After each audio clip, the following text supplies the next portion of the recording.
Welcome to this production from Western New York Athletics. Our featured sponsors for today's game are Damon University. Damon University is a private, non-sectarian university in Amherst, New York, offering undergraduate and graduate level degrees.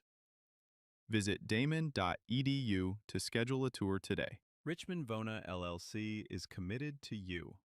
Being involved in a serious accident creates a whirlwind of changes. We know how serious the effects of a car accident can be on the victims and their families. At Richmond Vona LLC, we have helped our clients recover over $175 million. We have the skills and experience needed to handle a full range of car accident claims, including those with multiple parties and catastrophic injuries.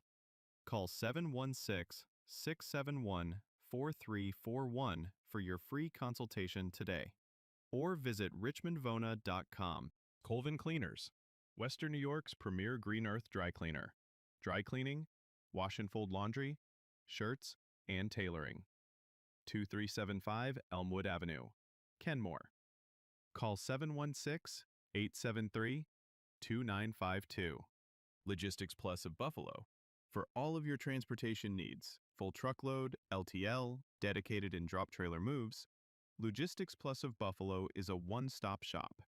Email buffalo@logisticsplus.com for your next shipment or warehousing needs. G&G Fitness Equipment is a full-service provider of specialty home and commercial fitness equipment. Locations in Buffalo, Rochester, and Syracuse. Visit livefit.com. Wingnuts Buffalo, located near the Buffalo Airport at 4600 Genesee Street. Dine-in or order for takeout. Open Monday to Sunday, 11 a.m. to 10 p.m. Visit wingnutsbuffalo.com. SUNY Cortland stands out as one of New York's top public universities, a medium-sized school that offers academic strength across 68 majors, a high quality of student life, and a degree that pays back graduates.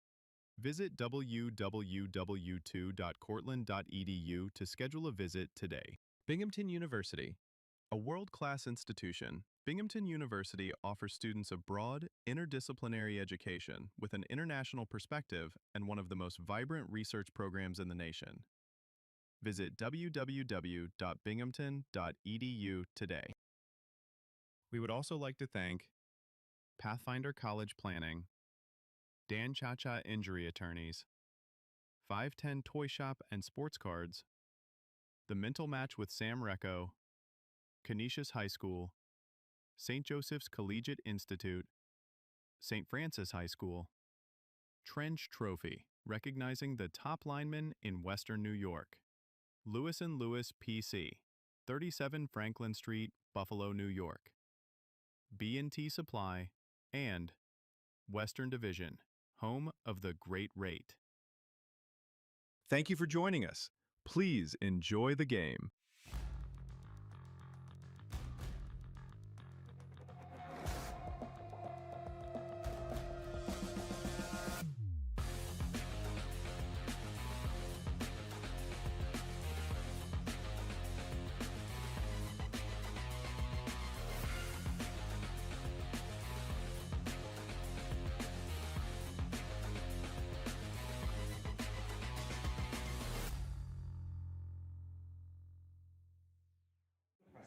Quinton Baker, Daniel Garzone, Matthew Harrington, Carrie Mrosiak, and Sophia Zanolati. Oh, say, can you see by the dawn's early light what so proudly we hailed at the twilight's last gleaming, whose broad stripes and bright stars through the perilous fight for the ramparts we marched were so gallantly streaming,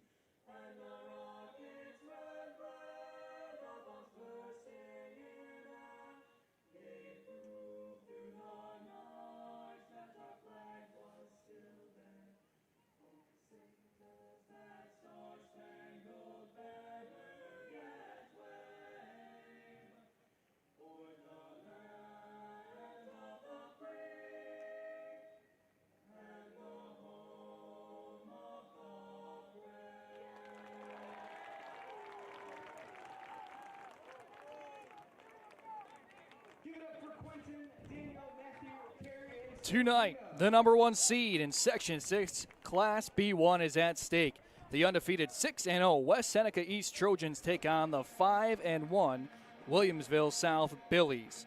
Hello and welcome to this broadcast on Western New York Athletics. I'm Carson Harper, joined by Tom Prince. Tom, this is a huge matchup, one of the top 3 tonight in the section. What are you expecting to see? Two teams that mirror each other, that are looking to do the same exact thing. They're going to do it by the run to begin, and then could it open up to the pass from there? We're going to see two teams that are going to go at each other inside this one. Look at the balance that comes starting off with this West Seneca East team. They have run, think of their running backs, Sadowski for 598 yards, Montero 361 yards, Williams 229 yards, and Johnson 219. That's 4 guys that can run the ball. They account for 20 touchdowns on the season between the 4 of those guys. And then you're going to add, oh, by the way, we got a kid that can sling the ball who's going to play Division I baseball for Canisius, and that's DJ Banker. 567 yards by the air by him. So think about that. These teams are absolutely very balanced in what they can do. But you really see 12 touchdowns by Banker. So think about that. 12 touchdowns by the air, 20 touchdowns by the ground. And then he's also got the receivers to throw to. Those receivers are going to be Molnar and Urban are going to be your 2 main ones. Molnar is thrown for who's caught 172 yards, 5 touchdowns, and Urban comes up big last week with 108 yards and a touchdown himself. It is a very balanced team when you look at what they want to do. You're going to see a little difference when we go to the Williamsville South team, but think about that. 500 by your top rusher, 500 by your passer, 20 touchdowns, 12 touchdowns. It's pretty balanced what they're going to go out there and try to do. Certainly, in this offense for West Seneca East, their 237 points put up on the board are second in Section 6 behind Lancaster, who scored 238. So to your point, Tom, this is a great offense. But on the other side, with Williamsville South, we learned today from Coach Joe Licata that Amir Caesar is back. He spent 3 weeks sidelined with that dislocated elbow. What does this do? I mean, this changes the game for Will South, don't it? This opens up the run game is exactly what this does. Think about this. This young man hasn't even been out there playing. He still has 239 yards and touchdowns. This is a kid that there's no doubt when the Conley Cup comes around that this was a kid from the beginning of the year that they circled as one of the top running backs inside Western New York. I get it. We got a lot of them that are out there, but he is absolutely one of them that was going to be into the mix, and he changes the dynamics of what Will South is doing. But when you got a quarterback in Phil Ganji, 1,222 yards on the season, he can throw the ball. He's got 16 touchdowns, no interceptions. Great point there, Tom. This is a guy that can take care of the football. His completion percentage is upward of 75%. And last week he was rated at 76, 13 for 17. 4 games this year, all but one of those games, he threw for 200 yards. Yeah. So this kid can sling it. And it helps when you got Evan Zankel to throw the ball to. 800 yards on the season, 9 of his touchdowns have gone to him. And that's who will pick up the opening kickoff. He's escorted out of bounds, and the Will South offense will set up. Last week, Will South was here at home. They had a 42-14 victory over Lakeshore. It was a Tommy Collins show, 3 total touchdowns, 2 in the air, 2 on the ground. You got to think the first play of the game, to me, it's got to be a handoff to Caesar. Get the rust out, get him into this game as quick as possible. You got to think that's where that first play is going to go. He's the tailback in the formation. Billies set up 1st and 10. They're going to pitch it out to Caesar on the near side. He's going north, breaks a tackle, finally taken down. No, he's not. Across midfield, he's still going. Amir Caesar, just as you said, Tom. A big pickup, 1st down, Williamsville South. Oh, no, that was a fumble. It's going the other way. He was up so long, somebody punched it out for the Trojans. And from the first play, we are flipped on our head. Let's take another look here.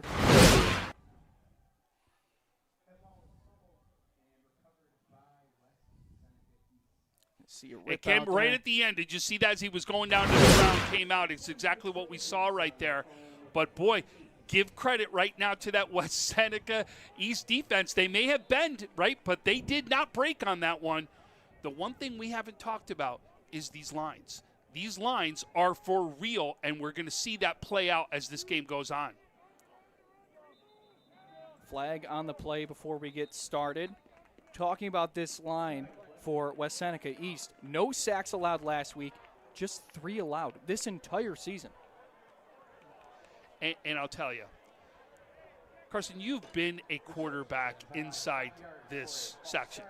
You were with a very good Maryville team when you were a quarterback back in the day. Boy, imagine saying that back in the day, right? But what I'm going to say to you is, you know as well as I do that there are teams that are special that you've been a part of. And it's usually because of camaraderie, communication, what you do off the field together. That's the difference of this year of this West Seneca East team. They're going to give it up to the upback Montero, who's out on the far sideline. So it was a quick snap. The quarterback, DJ Benker, never even touched it. So after the false start, a nice first down run there from Kyler Montero. 8 carries for 56 and a couple of tutties last week. And that 26-13 win over South Park brings up 2nd and 5. That's the first thing we're going to do. Both teams right now, offensive lines are winning. See the pushes that both of these guys have gotten early on? Benker rolling to his right. Looking for a man. He's chased down, and we'll toss this one out of bounds. We'll bring up 3rd down and medium. And right there, the big one, Darren Mushot right there, the defensive lineman, listed 5'9", 225, showing how fast he is as he was going after Benker and really was trying to run him down right there. He's got a sack on the season as well as 6 tackles for loss. So 3rd down, 4 to go for West Seneca East, who received the football on their own 48 after an Amir Caesar fumble on the first play from scrimmage. His first time touching a football in the last 3 weeks.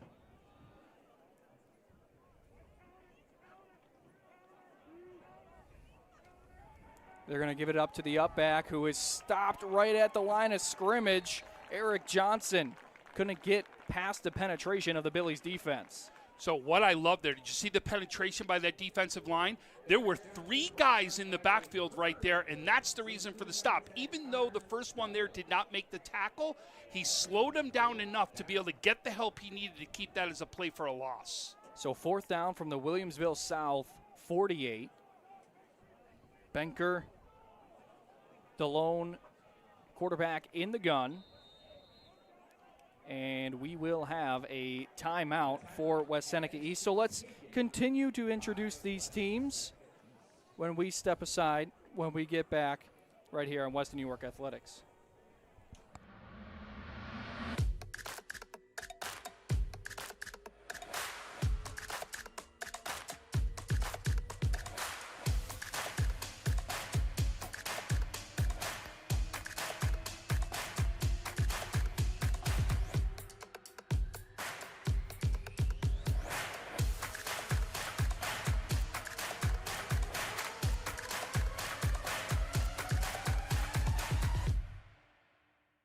Why do you exercise? To look better? To feel better? All right, 4th down and 6 yards for West Seneca East. And they will punt. High snap is given away, nearly blocked, but it will hit down around the 25 and come to rest inside the 20, and that's where this Billies offense will set up for their 2nd drive. That was Alex York who almost had that block right there. And I'll tell you, I even jumped back because he did make contact with the kicker. And you got to be careful because some people will think that's running in the kicker and throw a flag on that one. And with the 5 yards is all they needed, that could have been a possible first down right there. Certainly 4th and 1 from the opposing 49. But it's 1st and 10 from their own 16 for Will South. We'll talk a little bit about York on the defensive side later. Right now he's at left guard. So one play from the offensive side. It was a pitch to Caesar. He is still the deep back. Ganji is going to hand it to him. Caesar up the middle. He's got a lane. Amir Caesar breaks a tackle to the far side and finally brought out of bounds by DJ Benker. Another big run here from Caesar. I want you to watch. We're going to see the replay right here in a second. Watch the hole that gets opened up. That hole opened clear as day for him, and he runs through it. You have got to put the flag down on the field, isn't there? On the far side. It is on the far side, right in front of the refs right now.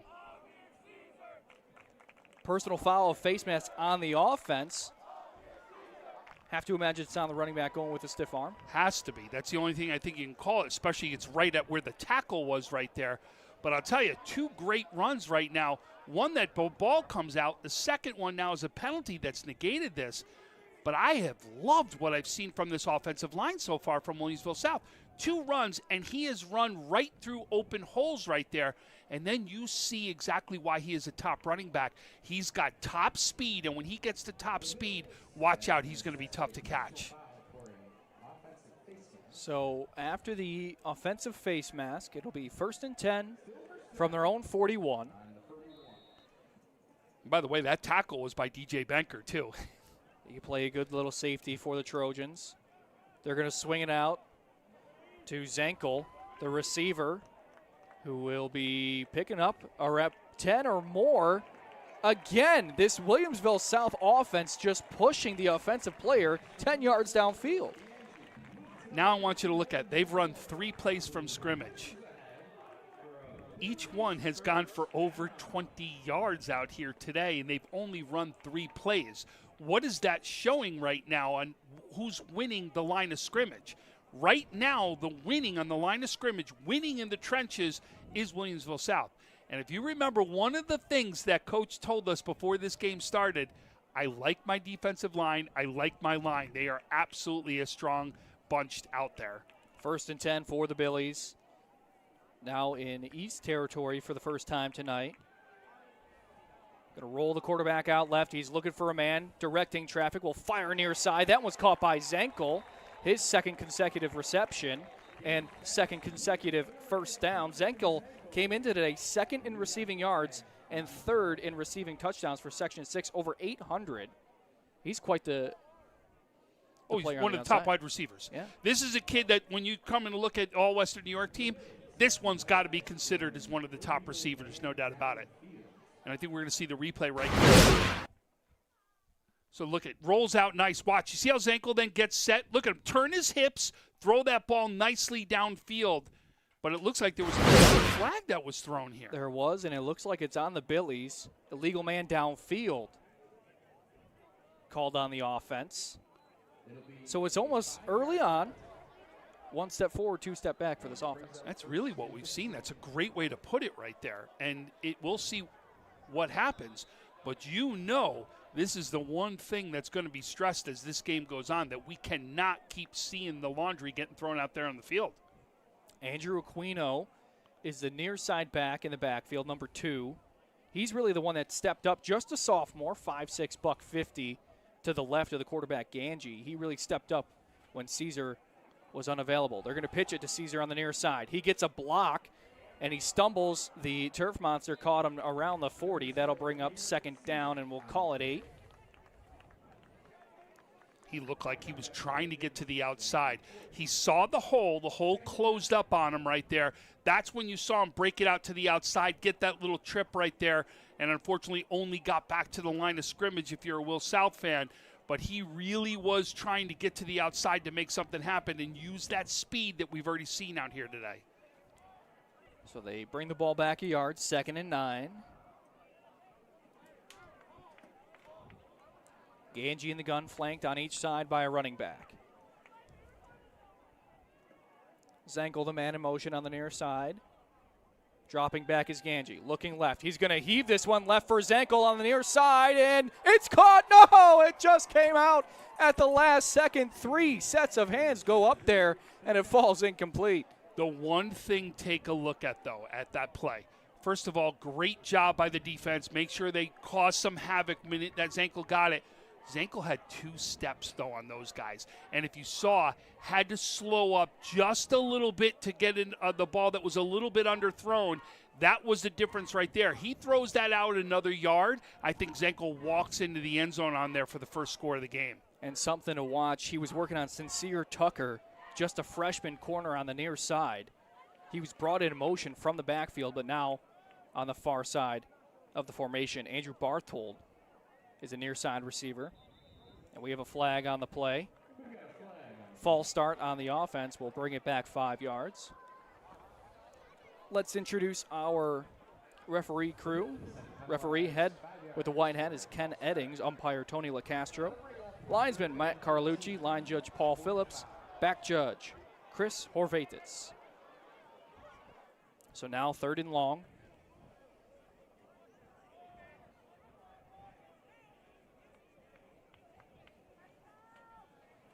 Both Aquino and Caesar in the backfield, talking to the quarterback, Ganji. He's already thrown for 1,200 yards this season. That's 4th best in the section. He's going to roll right. He's got a couple personal protectors. He's looking upfield. He's going to take it himself for up the sideline for 7. And finally taken down. That'll bring up 4th down. He was still trying to throw the ball. That's what I loved about Ganji right there. You see the patience? He really was trying to find one of his open men downfield, couldn't get it, and that's when he finally took off. But he stopped just before that line of scrimmage right there, trying to find the right man, and then took off and got himself some extra yards. Good composure from the junior. Not only in, but outside the pocket. So that'll set up 4th and 7. South has the offense remaining on the field. Zankel on the near side with Caesar on the other side of the quarterback.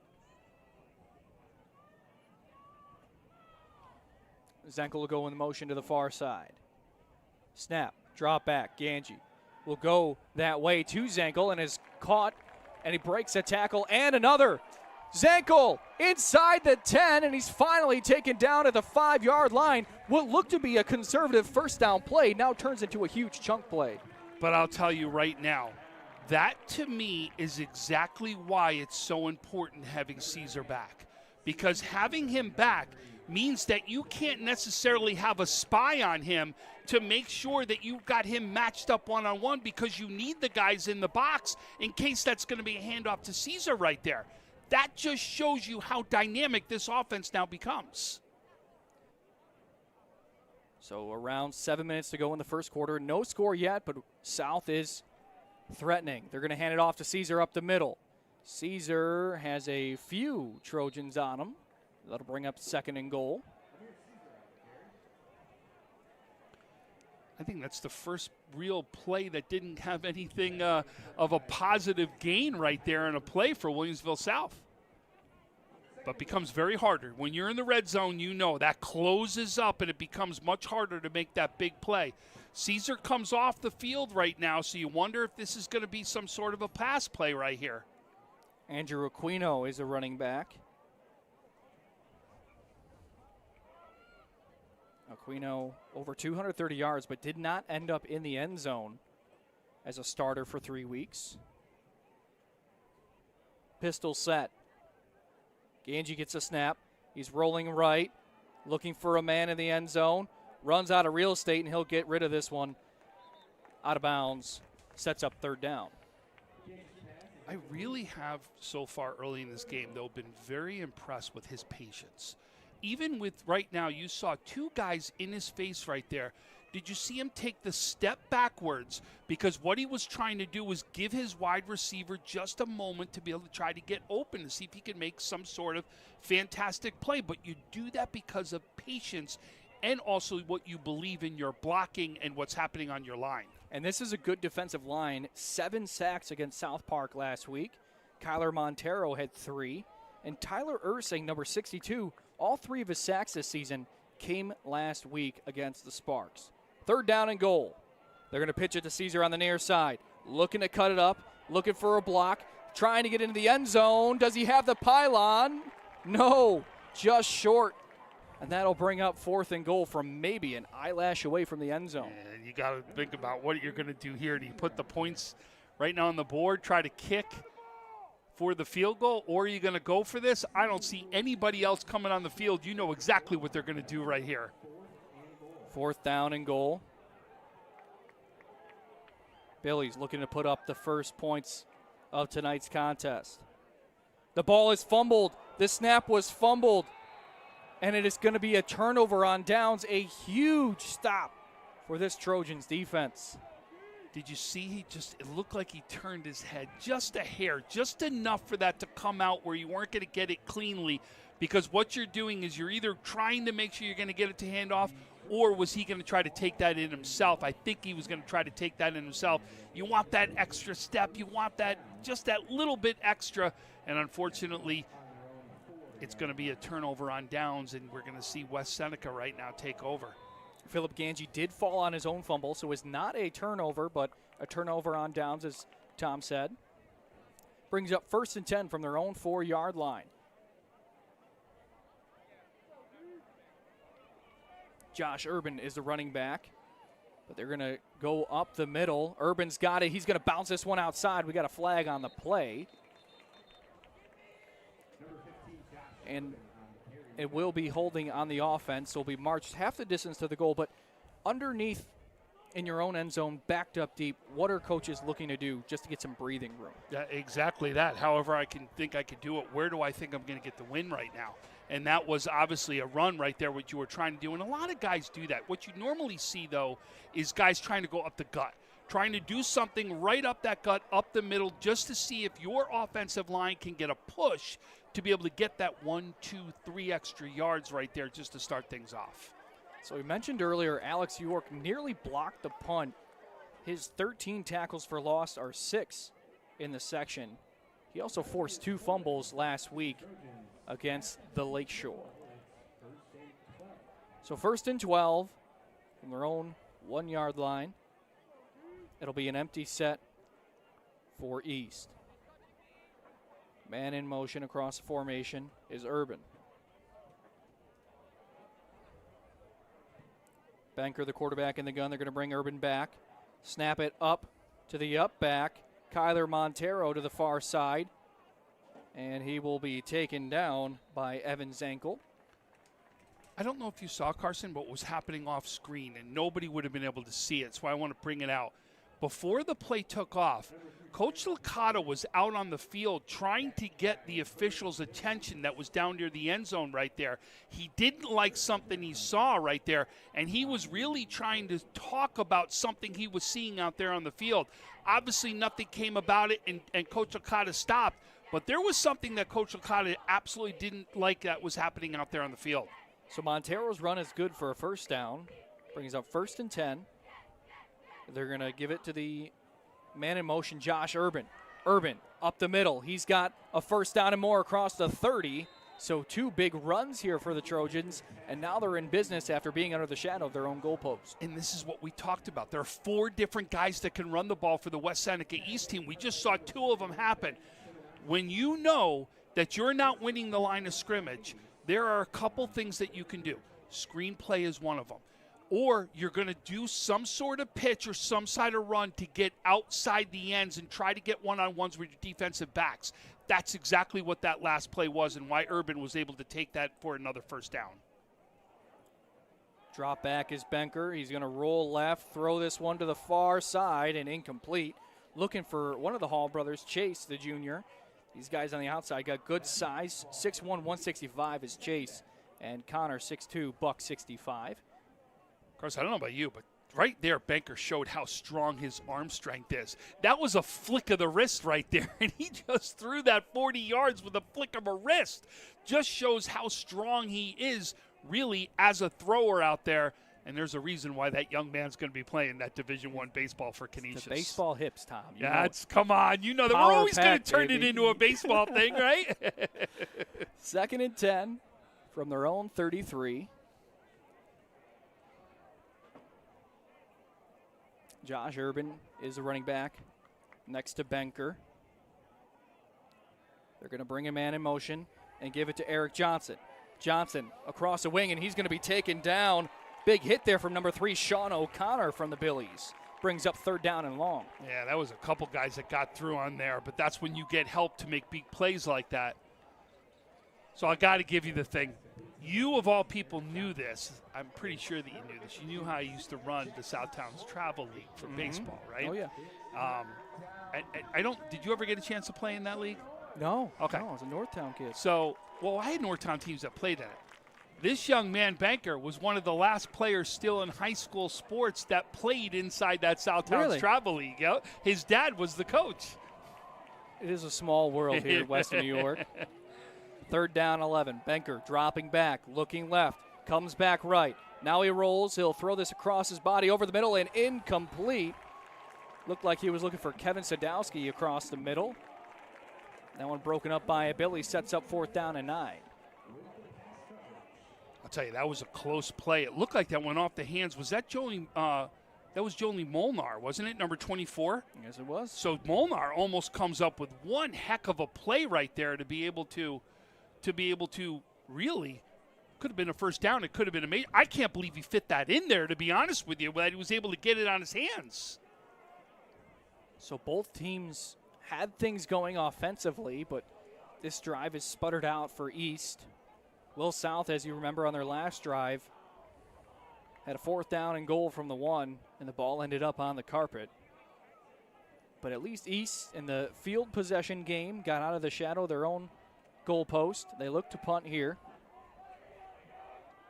And they will. It's a line drive that is fielded by the up man. That's number 23, Danny Lairs.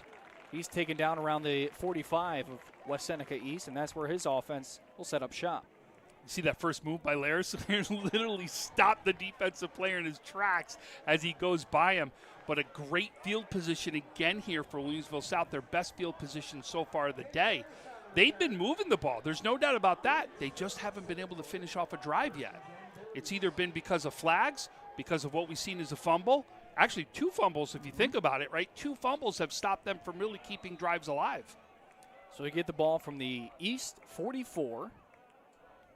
3 receivers to the far side. They're going to bring one in motion. That's Zenkel across the formation. Snap. He'll get it out quickly to Zenkel. Has a reception, but breaks a tackle and another before he is rudely escorted out of bounds by DJ Benker. 2nd down. I got to be honest with you. When's the last time that you have seen a wide receiver with the yards after contact that we've seen out here today?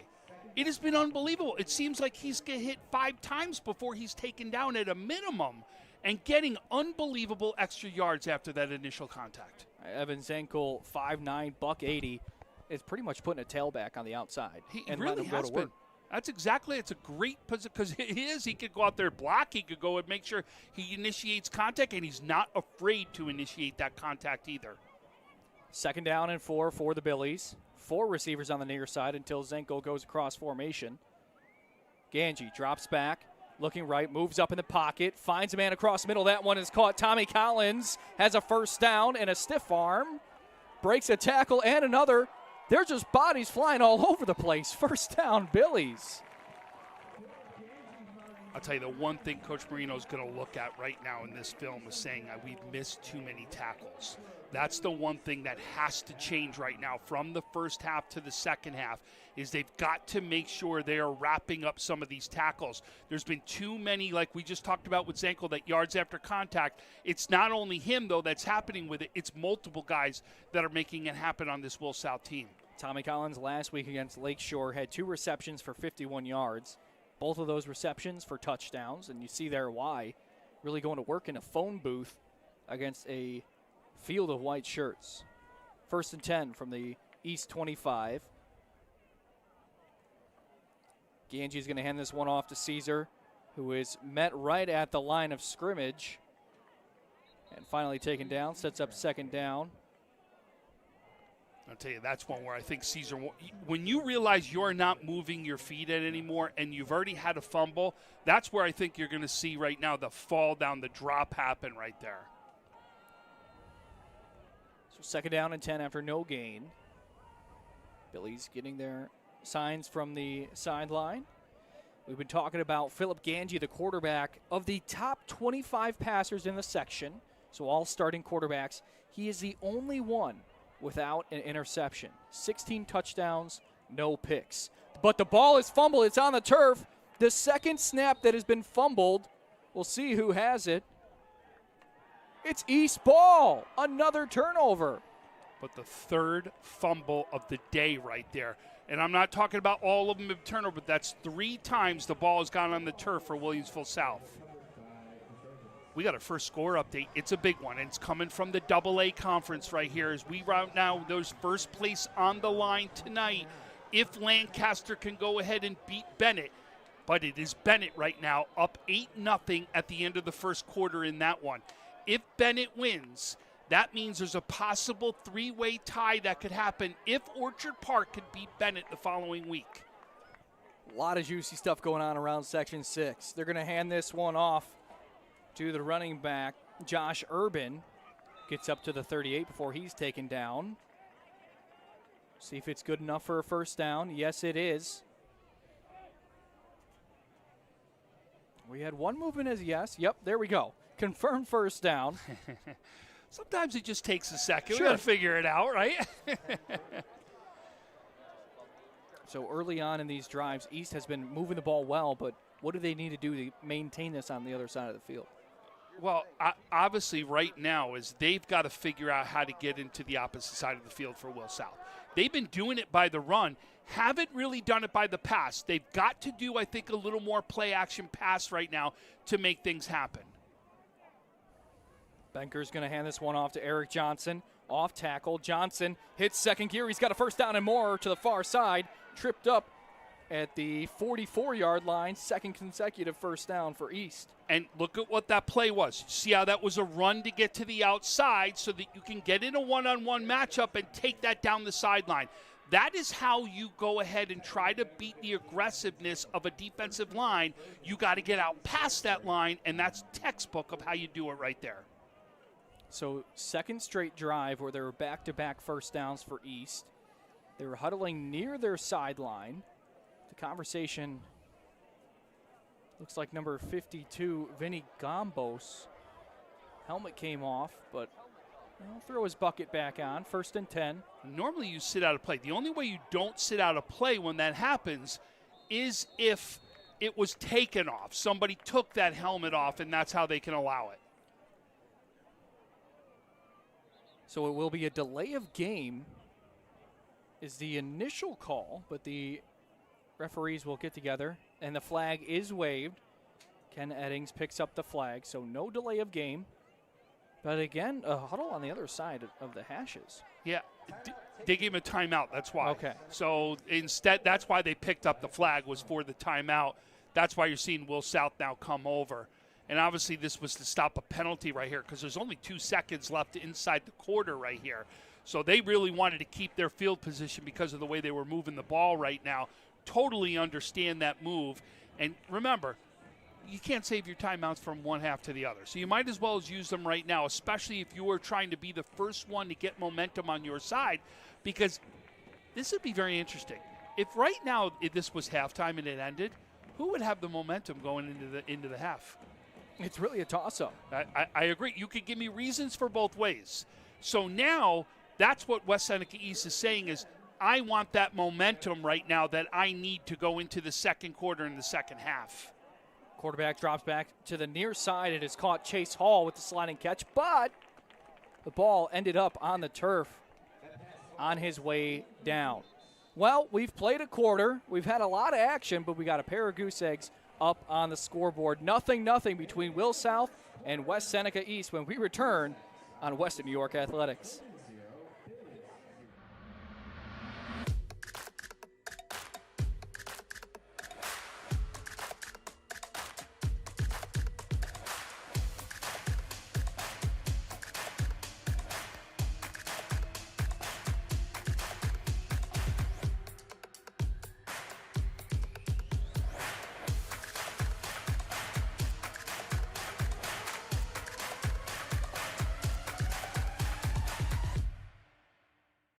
Why do you exercise? To look better? To feel better? To drop a few pounds? To train for an event? to defy age, or to keep your ability to say yes to the things you love to do. Whatever motivates you, G&G Fitness Equipment is here to get you there. Treadmills, ellipticals, rowers, bikes, home gyms, and accessories. We'll pair you with the right equipment, teach you how to use it, and be there every step of your fitness journey.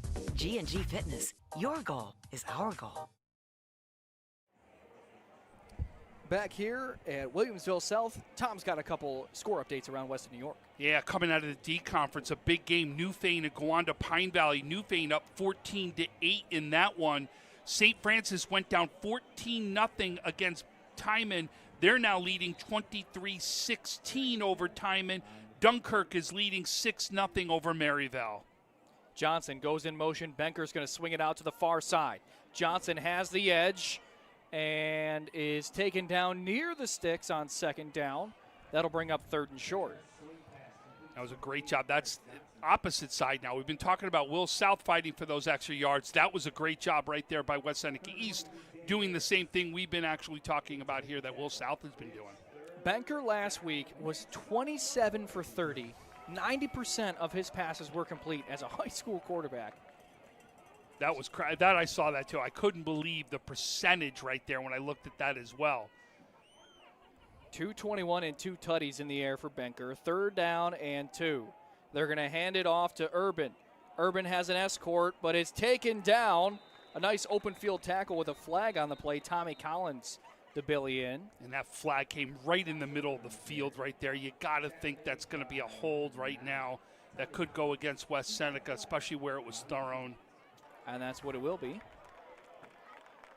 So that'll set up third down and long. And this is kind of where we've seen these drives go by the wayside. And by both teams. Exactly. It's either been flags that have done it or fumbles that have been done it. We've really seen both teams stall right there. And it's that weird part of the field, Carson, that we've talked about all season. So somewhere right around the 40s. Do you go for it? Do you punt it? What do you do? But now that you're going to be backing up 10 yards, now you really put yourself in. If you don't get this first down, what are you going to do right here? And there's a lot of explosiveness on this Will South offense. But as we said earlier, West Seneca East, the second best scoring offense in Section 6. Third down and 12 from the 45 of the Billies. Benker's going to drop back, going to get this one out quick. That is caught. Flag on the play. Evan Wolowski with the reception. Boy, interesting that this flag comes from the back judge right there, Carson. This could be a multitude of plays right here. And they're all pointing, West Seneca's pointing that this is going to go against Will South. You got to think, is this some sort of passing interference call right here? So the initial reception was good for a first down on 3rd and 12.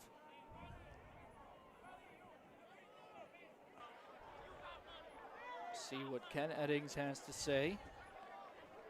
It looks like it's going against Will South, Carson. I think they may go ahead and turn down the penalty and keep the play.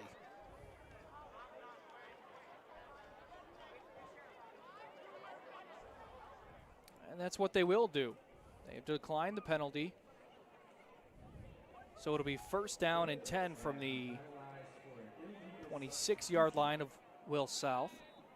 But talking about Benker on the season, completed 68% of his passes, over 550 yards, 12 touchdowns, only 2 interceptions. But he's also got over 200 on the ground. Think about that. Only 2 interceptions between both quarterbacks. That's all there is. And you're going into the 7th week right here. And 28 passing touchdowns. First down and 10. They're going to pitch this one up to Johnson. Johnson trying to find a lane, but it's Billies all around him. Maybe a pickup of 1. I'll tell you, this was actually a great block by number 62 inside this for West Seneca. Tyler Ursing, the sophomore, coming up with the big block. Did you see that? He literally, you could see, what a huge block it was. But then he was just overwhelmed. There were so many Will South players, but you know me, I always want to make sure that we give that line credit when it's new, and that was right there a great block by him. And credit to where it's due, as you said. We've said it before. 4 of the 6 games played by these Trojans were sackless. DJ Benker has had little to no laundry to do all season long. He's going to pitch this one up to Kyler Montero, who gets a push near the sticks.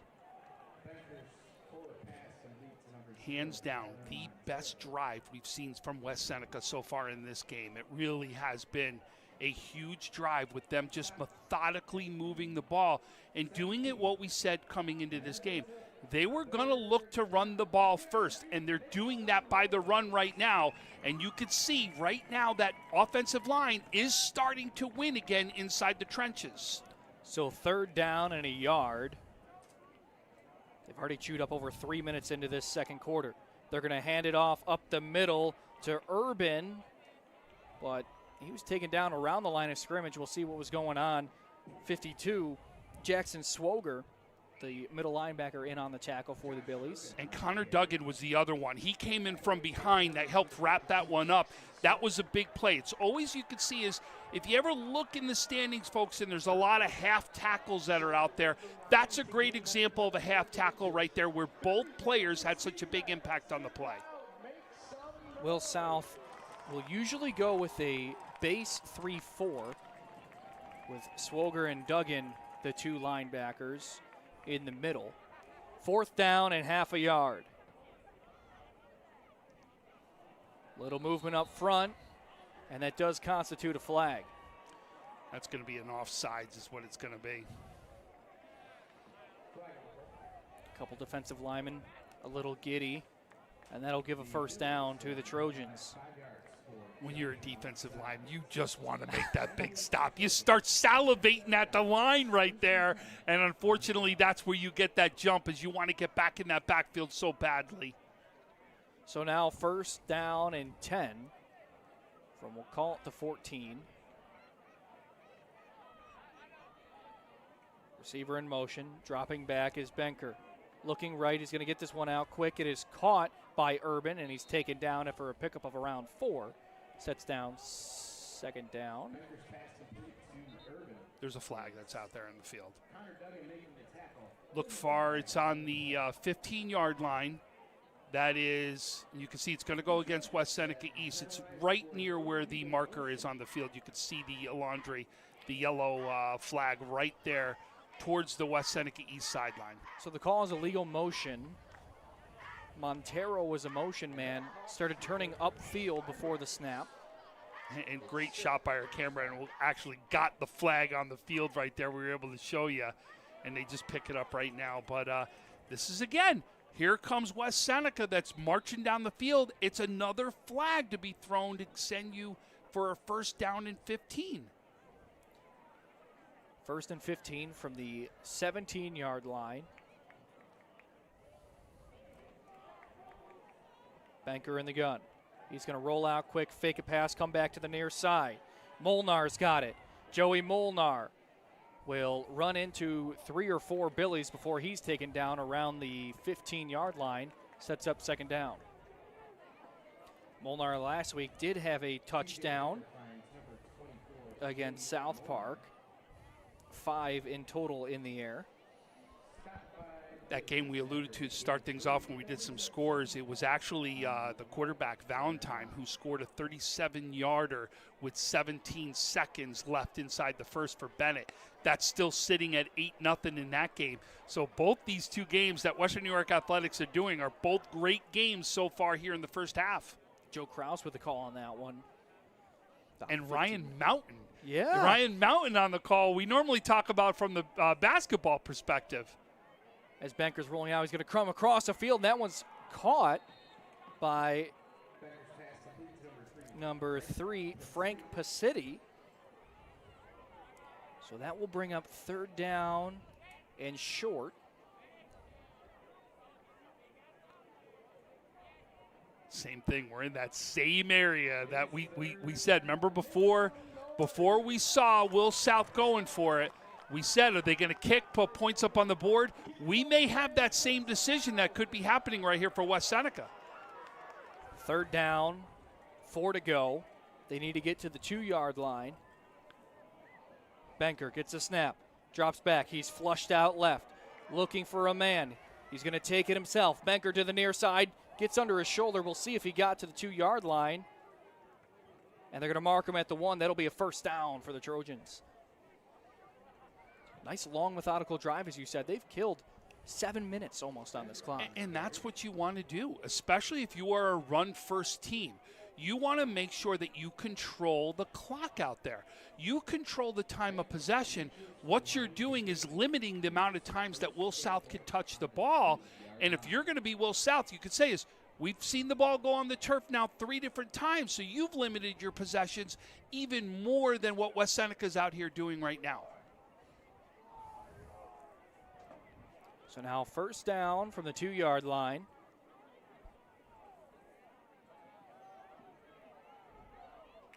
Banker in the gun. He's going to bring Urban in motion across the formation. Snap, they're going to snap it up to the up man who gets a push. And that is Kyler Montero. Montero ends up just short, brings up 2nd and goal. Boy, what a game we got here, folks. I mean, we've had defense, we've had turnovers, we've had offense, we've had great runs, we've had some big passes, we've seen wide receivers do things. We really have seen everything but points put up on the scoreboard. That's the only thing we haven't seen at this point. But we are certainly close. This is the only end zone that's seen action. 2nd and goal. They're going to give it up to Urban on the pitch, and he's into the end zone. A touchdown pass, 1 yard to Josh Urban. His 2nd touchdown reception. And East goes up 6-0.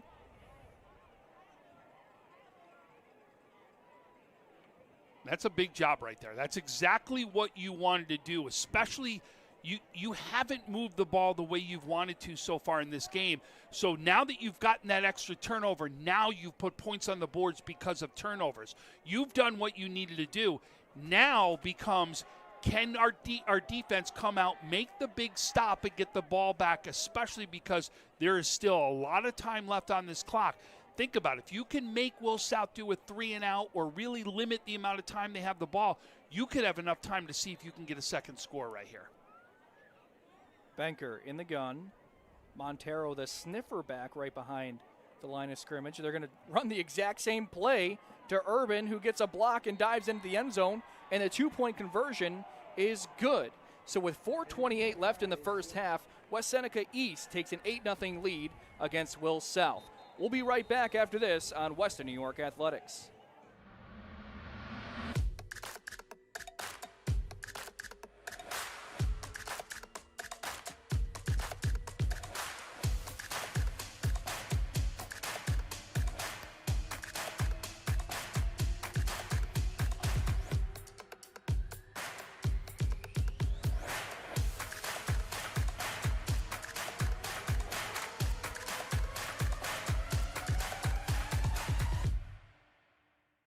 Why do you exercise? To look better? To feel better? To drop a few pounds? To train for an event? To defy age? Or to keep your ability to say yes to the things you love to do? Whatever motivates you, G&G Fitness Equipment is here to get you there. Treadmills, ellipticals, rowers, bikes, home gyms, and accessories. We'll pair you with the right equipment, teach you how to use it, and be there every step of your fitness journey. G&G Fitness. Your goal is our goal. Back here we have looks like a Billy down on the far side of the end zone after the 2-point conversion. But he doesn't look like he's getting up either. Like I'm worried that's more than cramping out there, because normally when you see cramping, you know, they'll lift the leg, they'll do different things, and we're not seeing that right now. That worries me a little bit at what's going on in that end zone. The training staff of Williamsville South is looking around the shoulder area. Can't confirm the number, so we won't speculate.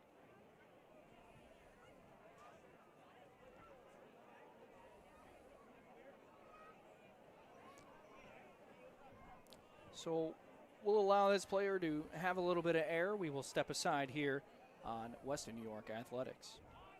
Why do you exercise? To look better? To feel better? To drop a few pounds? To train for an event? To defy age? Or to keep your ability to say yes to the things you love to do? Whatever motivates you, G&G Fitness Equipment is here to get you there. Treadmills, ellipticals, rowers, bikes, home gyms, and accessories. We'll pair you with the right equipment, teach you how to use it, and be there every step of your fitness journey. G&G Fitness. Your goal is our goal.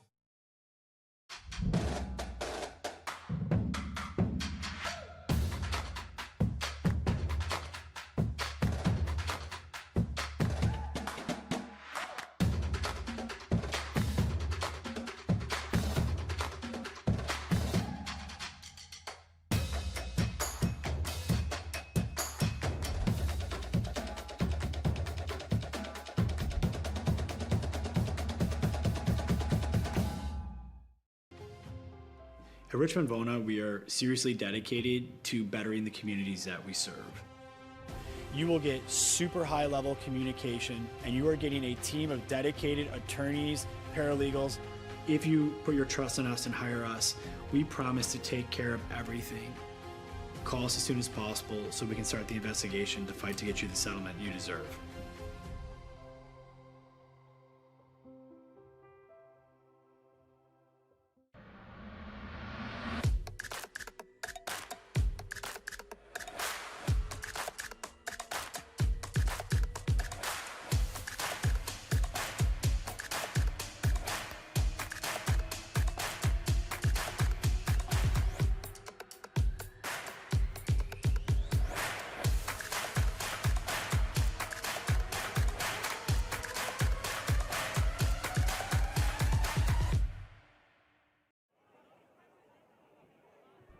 So we still have the Billy down in the far side end zone. They do have a cart and paramedics over.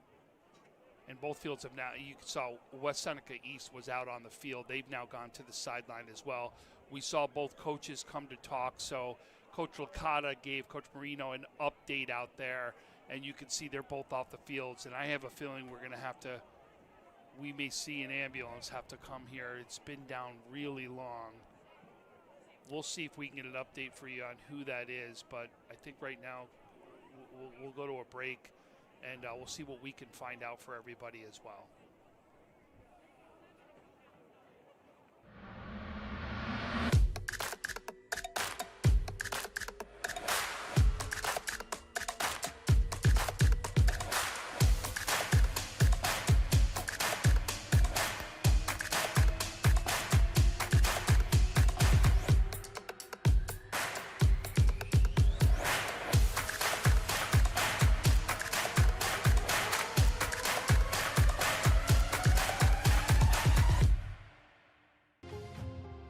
At Richmond Vona, we are seriously dedicated to bettering the communities that we serve.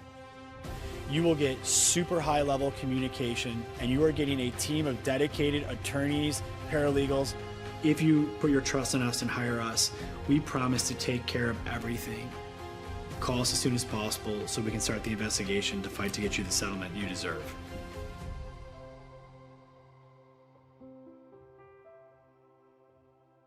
Wing nuts. You still got to go. Have you guys tried Room 40 yet? Looking for the perfect spot to throw your next party? Say hello to Room 40, our private event space at both Wingnuts locations. Maybe you got a birthday, a graduation, anniversary, business event, rehearsal dinner, or even a sports banquet. From intimate get-togethers to rowdy celebrations, Room 40 is built to handle it all and fits up to 60 guests. With custom food and drink packages, flexible setups, legendary Wingnuts hospitality, and all the wings you can handle. If you're planning a celebration or get-together in Buffalo, this is where the party's at. Local vibes, zero stress, all fun. Book Room 40 today and throw a party Buffalo won't forget. Hit the link in our bio or visit wingnutsbuffalo.com/room40 to book now. All right, well, I'll go if you go to Wingnuts. Deal. Why do you exercise? To look better? To feel better? To drop a few pounds? To train for an event? To defy age? Or to keep your ability to say yes to the things you love to do? Whatever motivates you, G&G Fitness Equipment is here to get you there. Treadmills, ellipticals, rowers, bikes, home gyms, and accessories. We'll pair you with the right equipment, teach you how to use it, and be there every step of your fitness journey. G&G Fitness. Your goal is our goal. I'm George Wiley, a senior at Canisius High School. As the only Jesuit high school in Western New York, Canisius delivers a life-changing education. Canisius prepares young men for acceptance into the nation's finest universities, and our community supports us at each step of our journey. We are proud of our excellent athletics and our emphasis on service. This place is special. Let us show you why. Experience firsthand the excellence of Canisius High School. Schedule your visit at canisiushigh.org.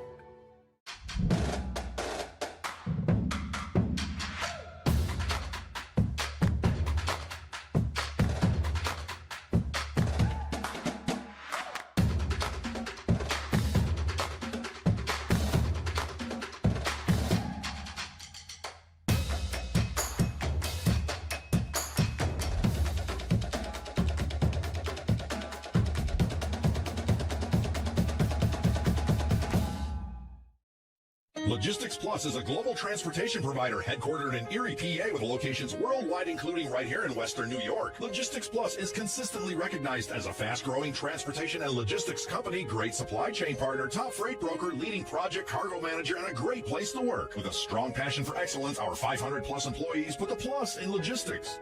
For an efficient, personal approach for all of your transportation needs, more information about our Buffalo office is available at logisticsplus.com/Buffalo. Look, Patriot account is not going to close itself. Looks like you're going to be here late again. I need this by morning. Oh no, not again. My son has a football game tonight. At WNYAthletics.com. You can thank me later. WNYAthletics, your home for high school sports. Yes.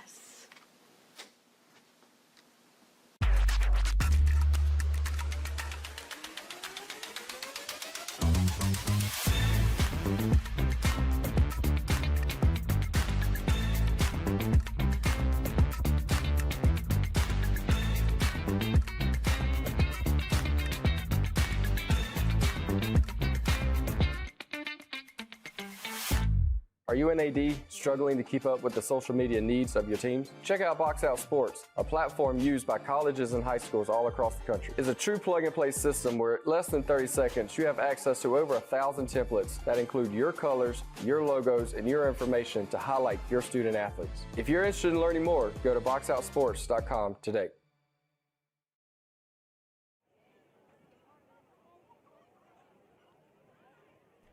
Back here at Williamsville South, we still have a Billy down in the far end zone. He has been receiving treatment, and there is an ambulance that they are waiting to arrive. He's been receiving treatment from the training staff, from the local EMTs. Thankfully, we've seen his extremities moving around. They've been testing the grip strength of his hands, and he's also received a neck brace as well. So, folks, there are a lot of things that could happen right now because of the time off that's happened inside this game and what's still left to be able to get this young man that we don't know who it is. You cannot see a number. We don't want to speculate. We're not going to do that. But they still have to get an ambulance on this field, him into that ambulance, and I would speculate that they're going to have to give these teams a little bit of a warm-up time to get things back. So a lot of things could be happening right now as we wait to figure out what's going on. So bear with us as we find things out. We promise we're going to let you know. But at this point, we really can't do anything until we find out who this young man is and that the ambulance gets here. We thought we heard something. We heard the beep, beep, beep of a backup. But I still don't see them trying to enter the field anywhere around here at this point. So obviously, if they're coming, we're still waiting for them to come at this point. The helmet has been removed. So we will, as Tom said, continue to keep you updated when we return here on Western New York Athletics.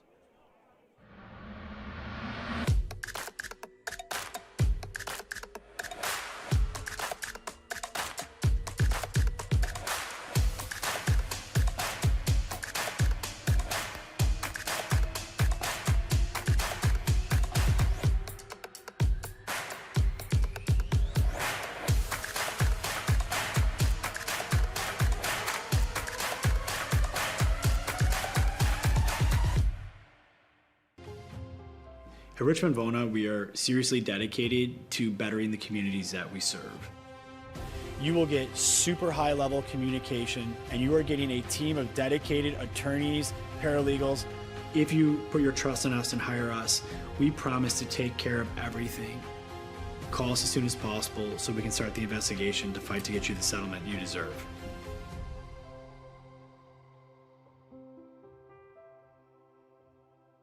Wing nuts. You still got to go. Have you guys tried Room 40 yet? Looking for the perfect spot to throw your next party? Say hello to Room 40, our private event space at both Wingnuts locations. Maybe you got a birthday, a graduation, anniversary, business event, rehearsal dinner, or even a sports banquet. From intimate get-togethers to rowdy celebrations, Room 40 is built to handle it all and fits up to 60 guests, with custom food and drink packages, flexible setups, legendary Wingnuts hospitality, and all the wings you can handle. If you're planning a celebration or get-together in Buffalo, this is where the party's at. Local vibes, zero stress, all fun.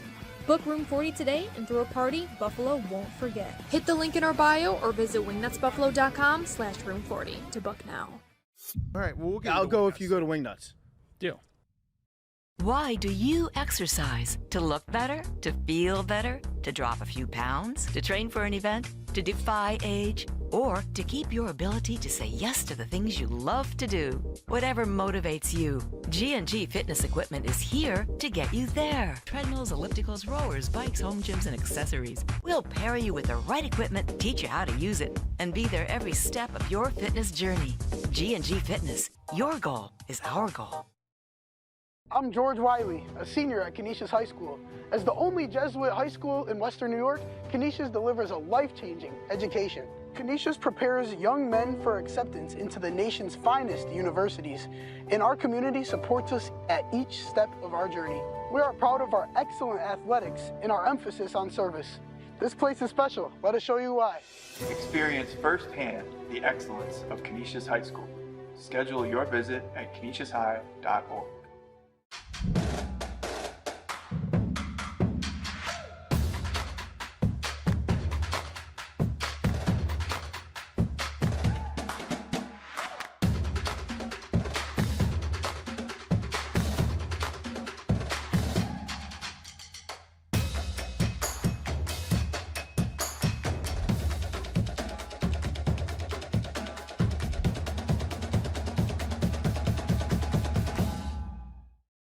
Logistics Plus is a global transportation provider headquartered in Erie, PA with locations worldwide, including right here in Western New York. Logistics Plus is consistently recognized as a fast-growing transportation and logistics company, great supply chain partner, top freight broker, leading project cargo manager, and a great place to work. With a strong passion for excellence, our 500-plus employees put the plus in logistics.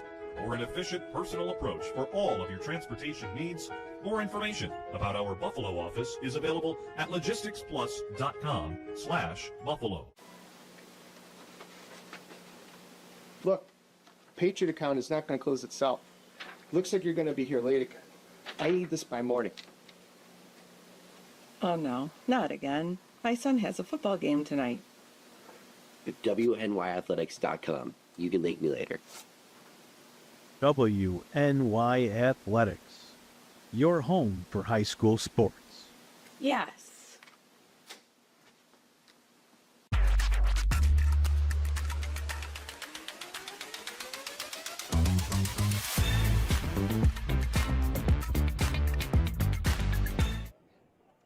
All right, so we do have an update for you. It is Tommy Collins, the sophomore, down for Williamsville South.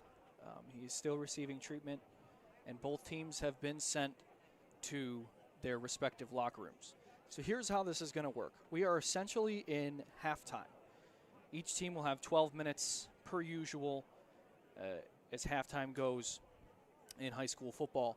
They will then play the remaining 4 minutes and 30 seconds of the first half.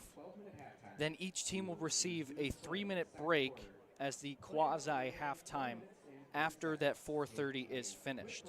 After that 3-minute break, we will return with the third and fourth quarter per usual.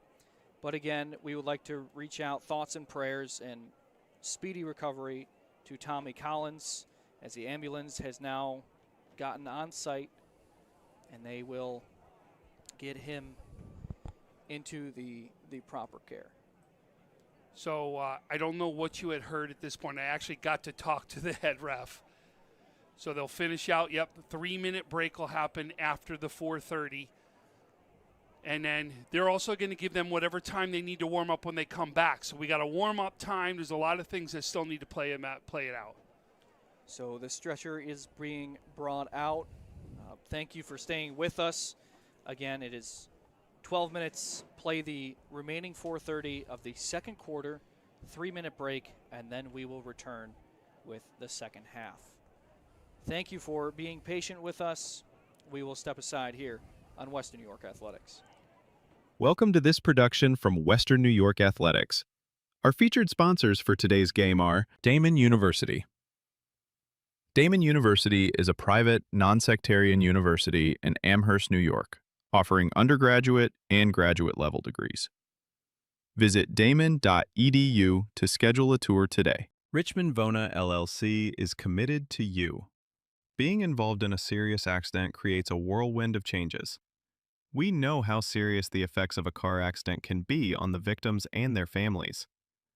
At Richmond Vona LLC, we have helped our clients recover over $175 million. We have the skills and experience needed to handle a full range of car accident claims, including those with multiple parties and catastrophic injuries.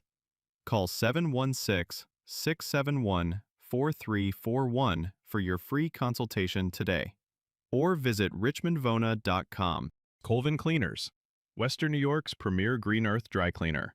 Dry cleaning, wash and fold laundry, shirts, and tailoring. 2375 Elmwood Avenue, Kenmore. Call 716-873-2952.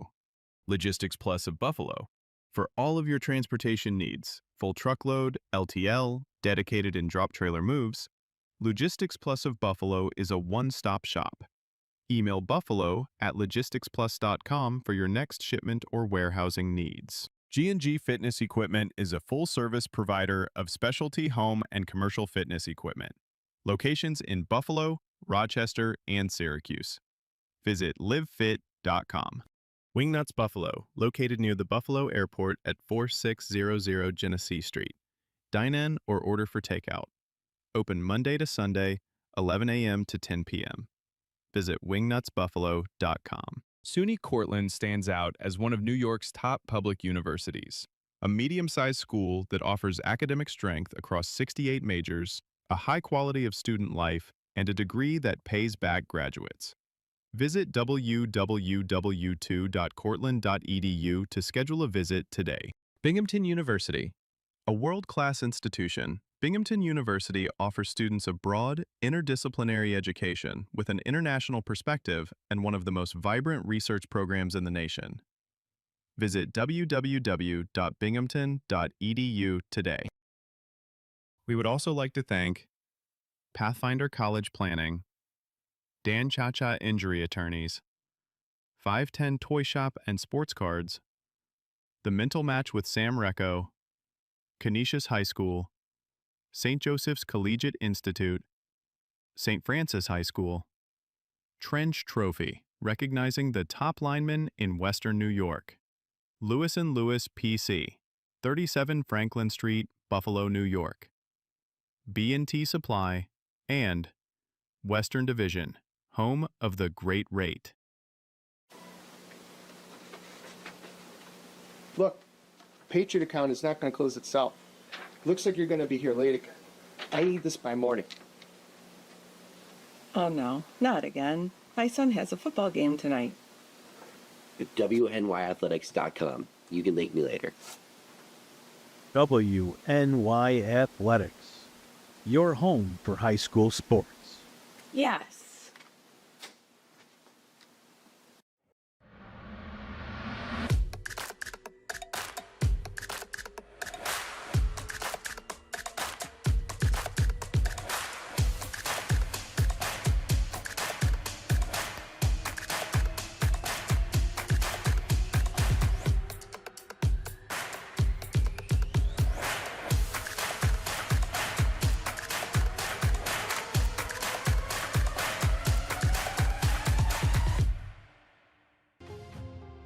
At Richmond Vona, we are seriously dedicated to bettering the communities that we serve.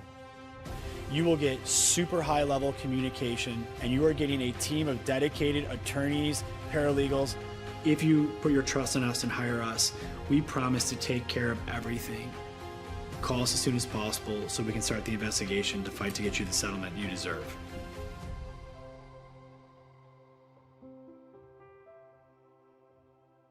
Wingnuts. Back here, Williamsville South High School, Tommy Collins was able to get into the ambulance via the stretcher. They were able to remove the helmet, remove the shoulder pads and the jersey, and he is now in the ambulance. So we would just like to thank the support staff, the athletic training staff, the EMTs on site for taking care of Tommy, and not only that, everybody else involved. With that said, we are now in the middle of this 12-minute break, which is the first halftime. Again, we will play the 4:30 remaining in the second quarter, then have a quick 3-minute break, and then onward with the second half. So with this second half, Tom, what did you see between these two teams that were very tightly contested? Defense, defense, defense. That's really been the key so far of both teams inside this game. You saw right now, obviously, I posed the question to you just before West Seneca had scored. And I said, who really had the momentum inside the first half, or what would be happening in halftime? So we saw West Seneca run in. It couldn't have been longer than a minute, minute and a half, and they already came back out in the field, and they're out. So you've got to believe they felt they didn't have much to talk about, that they did what they needed to do inside this first half. And they did it by causing turnovers, and they really kind of had that bend, don't break defense is what they had. Versus on the other side, Will South, up to that last drive, was doing it on both sides of the ball and really had some explosive plays on the offensive side of the ball. The only difference is you cannot fumble the ball 3 times inside the first half. 2 of them end up being turnovers, and think that you're going to go ahead and have any sort of lead. That's got to get cleaned up right now for the second half. And you know Coach Licata right now has to deal with 2 things. First of all, you know they're dealing right now with the psyche of a teammate. And that right now is first priority. And I'm going to tell you, Tommy, our thoughts and prayers are with you, your entire family. I'm hoping this is just, let's make sure we're being cautious, that we're doing everything so that young man's future, everything is okay. That's all that we care about right now, and that is something that you know Coach Licata has got to address with his team. We saw him come out twice, have his team kneel down so that he could talk to them, and you know what he was doing was trying to make sure he gave them full updates so that they knew that their teammate was going to be okay, because they all wanted to be right there for his teammate. Now you get to the X and O's. Got to clean up those fumbles. Otherwise, I got to be honest with you, there's not much more you got to clean up on the offense, because you were moving the ball very well. The only difference I've seen late inside that second quarter versus what we saw for the entire game, the line of scrimmage was being won by Williamsville South. All of a sudden you saw there those runs where you saw West Seneca East starting to win that trench war and starting to make sure they got the line of scrimmage back as in favor of their. That's got to be something that West Seneca East has got to keep doing, and it's something that Will South has got to get back. You don't win a ball game, and you can't run the ball like you wanted to do with Caesar unless that line goes back and starts winning the line of scrimmage. Yeah, just inside 2 minutes of this 12-minute break, Tommy has left. The ambulance is en route. Do we have any score updates from around Western New York, Tom? So we've got some that have come through. So right now, St. Francis has taken a 31-23 halftime lead over Timon. Newfane is leading Gowanda Pine Valley 30-16 inside their game. You've got Maryvale leading Dunkirk 22-6 inside their game. And I want to say that's it. We haven't gotten any more updates. We'll see if I can get an update from the Bennett-Lancaster game. And we'll see if we can pass that on to you when that comes. We've got right now Chautauqua Lake, Westfield, Brockton leading 21-0 over Falconer, Cassadaga Valley, Maple Grove inside their game as well. So those are all the updates that we've got right now, and you can see we're nearing that time to come. We're watching Will South right now run to the field. So I would think that they're going to give them a little bit time to warm up. Like, I won't be surprised we see another 3 minutes put back on the clock while we would normally at halftime.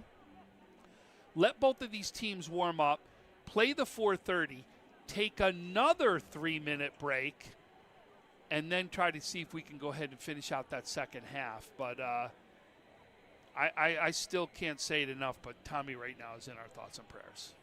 And to remind you of how we've gotten here, Williamsville South was rolling early. First play from scrimmage, Amir Caesar, who just came back from injury. The long run, ball pops out, East ball. And then it was really kind of a back and forth bout. Defenses bending and not breaking.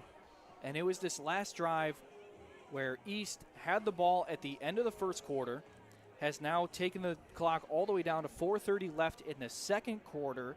A long, methodical drive that ended in a touchdown pass to Josh Urban. That was the 13th touchdown pass from Benker this season.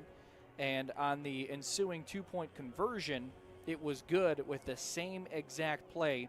And I wanted to ask you, I know the cliche, if it ain't broke, don't fix it. If they can't stop it, keep running the play. But what does that say, the confidence in your offense, that you just scored a touchdown on one play from 1 yard out, now 2 yards out, you know what, let's do it again? Well, when you are a West Seneca East team, what would you expect? I'm going in, if I'm coaching against you, I'm expecting you're going to do that. And you know what? A good running team will know, you may expect we're going to run the ball, but you got to stop me from running the ball. And that right there goes to exactly what we just talked about. You got to win the trenches. And if you believe that right now you're winning down there, you're going to go ahead and run the ball every single time to try to get that ball into the end zone, and you're going to do it via the run. Well, each team will stretch. We will take a quick break. Again, 8-0. West Seneca East leads over Williamsville South here on Western New York Athletics.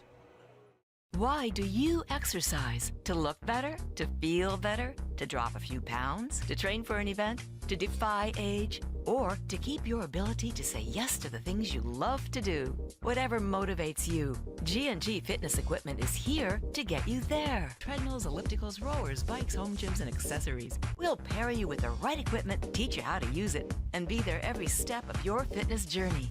G&G Fitness. Your goal is our goal.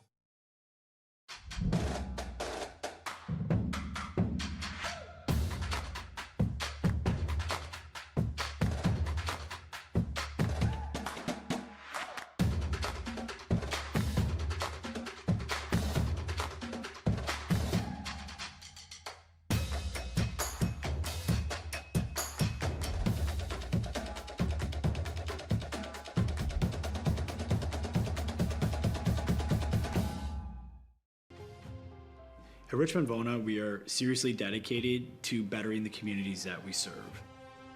You will get super high level communication, and you are getting a team of dedicated attorneys, paralegals. If you put your trust in us and hire us, we promise to take care of everything. Call us as soon as possible so we can start the investigation to fight to get you the settlement you deserve.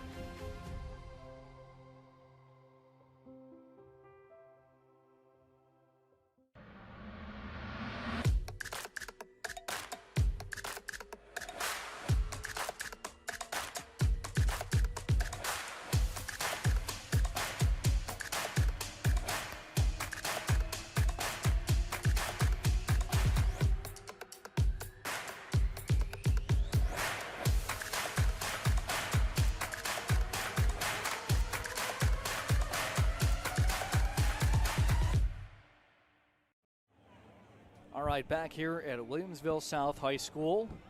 We are ready for football. Williamsville will receive the kickoff. So it is just past 8:15 on the East Coast here.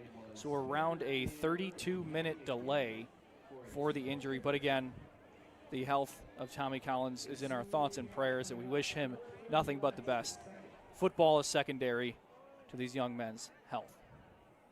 Kickoff is fielded and recovered at the 25-yard line, and that's where the Billies will set up shop. 4:30 left in the second quarter. What would you like to see? We've seen them move the ball well. How do you hit pay dirt? I'm right now going to start out the same way I started this game. I'm going to give the ball to Caesar and see if I can get that running game back up and started just like we did to start this game off. I'm not going to do anything different because I did move the ball. What we've got to make sure we do is not put the ball on the ground and start making things happen. Remember, you can easily go to the air. Zankel proved it in that first half that he was an absolute menace to try to bring down. Evan Zankel got in a nice little rhythm. They're going to give this to him on the swing. Evan Zankel to the near side across the 35 and the 40. He breaks a tackle. Evan Zankel tripped, but he's still rolling down the near sideline. Evan Zankel, touchdown, Williamsville South. Oh my, what a moment. One play. But I'm going to tell you right now, if we're going to see this replay, I want you to look at this block. Connor Duggan, we just missed it right there. It was Connor Duggan right there with a block that opened that up right there to get him to the sideline and take off. What a block that was right there. And then you saw the speed that he possesses. I'm going to tell you, you couldn't have right now, as far as a coach, asked for a better play to happen right there than what you just saw from Williamsville South. Declan Coleman on for the extra point. 75-yard touchdown for Evan Zankel. This one is up, and it is good. So Williamsville South now trailing by 1 point to West Seneca East. It was 75 yards around the far side. Evan Zankel, we said this kid's got 800 yards, and it was really the rhythm that they get him in. They get him in motion a lot. What can that do? Not only window dressing, because he's getting the ball a lot. Oh, there's no – listen, he's one of the top receivers in the area, period. You know, we've got a couple of them that are all over. We were talking about him, Mason Anderson over at St. Francis. You got Skutnik over at Iroquois. Like, we got some big receivers right now inside Western New York. But what I've seen from this young man in this game has just been something special to watch. It really has. And then when you have your other wide receivers, you've got people out there that are going to make a block on the edge like that right there. Boy, that was absolute textbook play right there by Williamsville South, and you can't ask for a better opportunity than to do that on the first play from all of this that has happened inside the first half. So Williamsville South to tee it up. It will be Kajon Williams on the near side deep, and Eric Johnson on the far side. So one play from scrimmage, 75-yard touchdown for Williamsville South. And now the ball goes back to West Seneca East, who very well could chew up 4 minutes and 12 seconds. It's a low kick, fielded on the near side by Williams. Williams finds a block and another. He breaks a tackle. Kajon Williams to the far side, flag on the play, but he's still not down, taken down about 2 yards shy of midfield. Now, normally on something like that, it's always goes against the receiving team. This could be a something on the tackle right there. I don't know if you saw it, but it looked like there could have been a horse collar out there. And I wouldn't be surprised if this does go against Williamsville South. Obviously a little tough to see in the melee right there, but we'll see what happens as far as this flag is concerned. So the referees gathering together. We want to thank you for spending your Friday evening with us. This Western New York Athletics crew, camera operators Joe Turry, Mike Goodberry. We are under the direction of Heidi Gunther. I'm Carson Harper, joined with Tom Prince on a beautiful evening at Williamsville, New York. 55 degrees and partly cloudy. A little chilly for me. I'm not ready for this. The problem is no Texas. We go from 80 down to 50 literally in one day, and then that's where we're expected to all of a sudden change of what we've seen. Boy, they're really talking about this. So the flag was thrown on the far side behind the play, but we did see Williams almost yanked back. They're pointing, though, farther away. Did you see where they're pointing to? Like, they're pointing. I'm actually shocked that they're doing this with West Seneca right on top of them as well. So still no call from Ken Eddings. He'll come now to speak to the South head coach, Joe Licata. You almost wonder if there's more than one penalty here, that they're talking about all these different things. Well, they're already marching the marker back, and it looks like we might have a re-kick here. That's personal foul, face mask on South, personal foul, head-to-head contact on East. Those penalties offsetting, and we're going to re-kick this ball. Okay. Like I said, when you saw him talking over that much, that's when I said there's got to be more than one penalty, even though we only saw one flag thrown out there. So we'll redo the kick. Keyshawn Williams was a deep man. It was a low kick, worm burner up the middle. We'll see what happens here.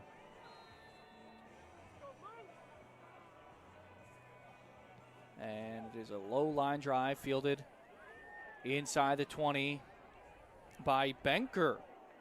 DJ Benker to the far side.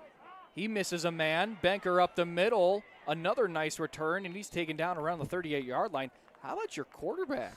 Just going to say the same thing. You don't see many quarterbacks going returning kicks like that, but that just talks to his athletic ability and what he's capable of doing as an athlete out there on the football field.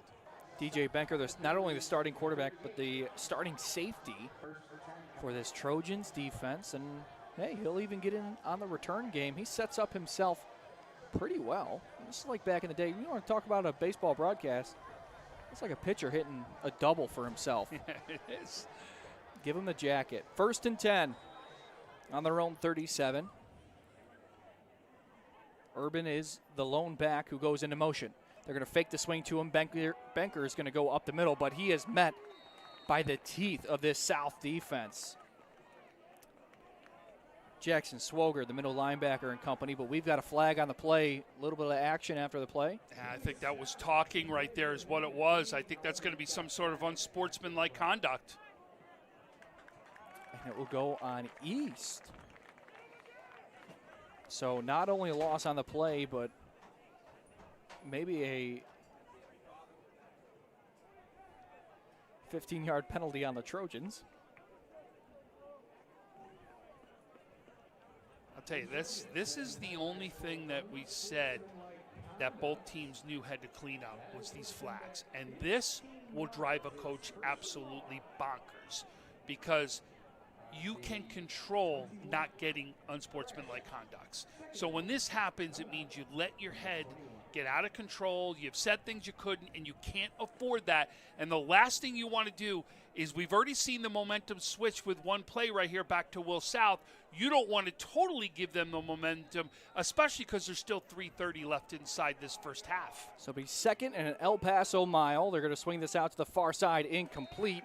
Intended for Joey Molnar, who's got a nice catch already. Brings up 3rd and an extremely long. You've been waiting to do that, haven't you? You know, I tell you, the miles out there, so much bigger. Same size as Buffalo, but I tell you, I drive for 30 minutes. I'm still in the West Texas town of El Paso. Tell everybody, though, what you've been doing so they understand that. Yeah, I was with the AAA affiliate of the San Diego Padres, the El Paso Chihuahuas. So I brushed up on my Spanish in the last 8 months, and now I'm ready for Section 6 football. I love it. 3rd down and long. They're going to put Urban in motion. Drop back is Benker. He's going to fire this one over the middle and nearly intercepted. It was number 23 in on the coverage. Danny Lairs sets up 4th and long.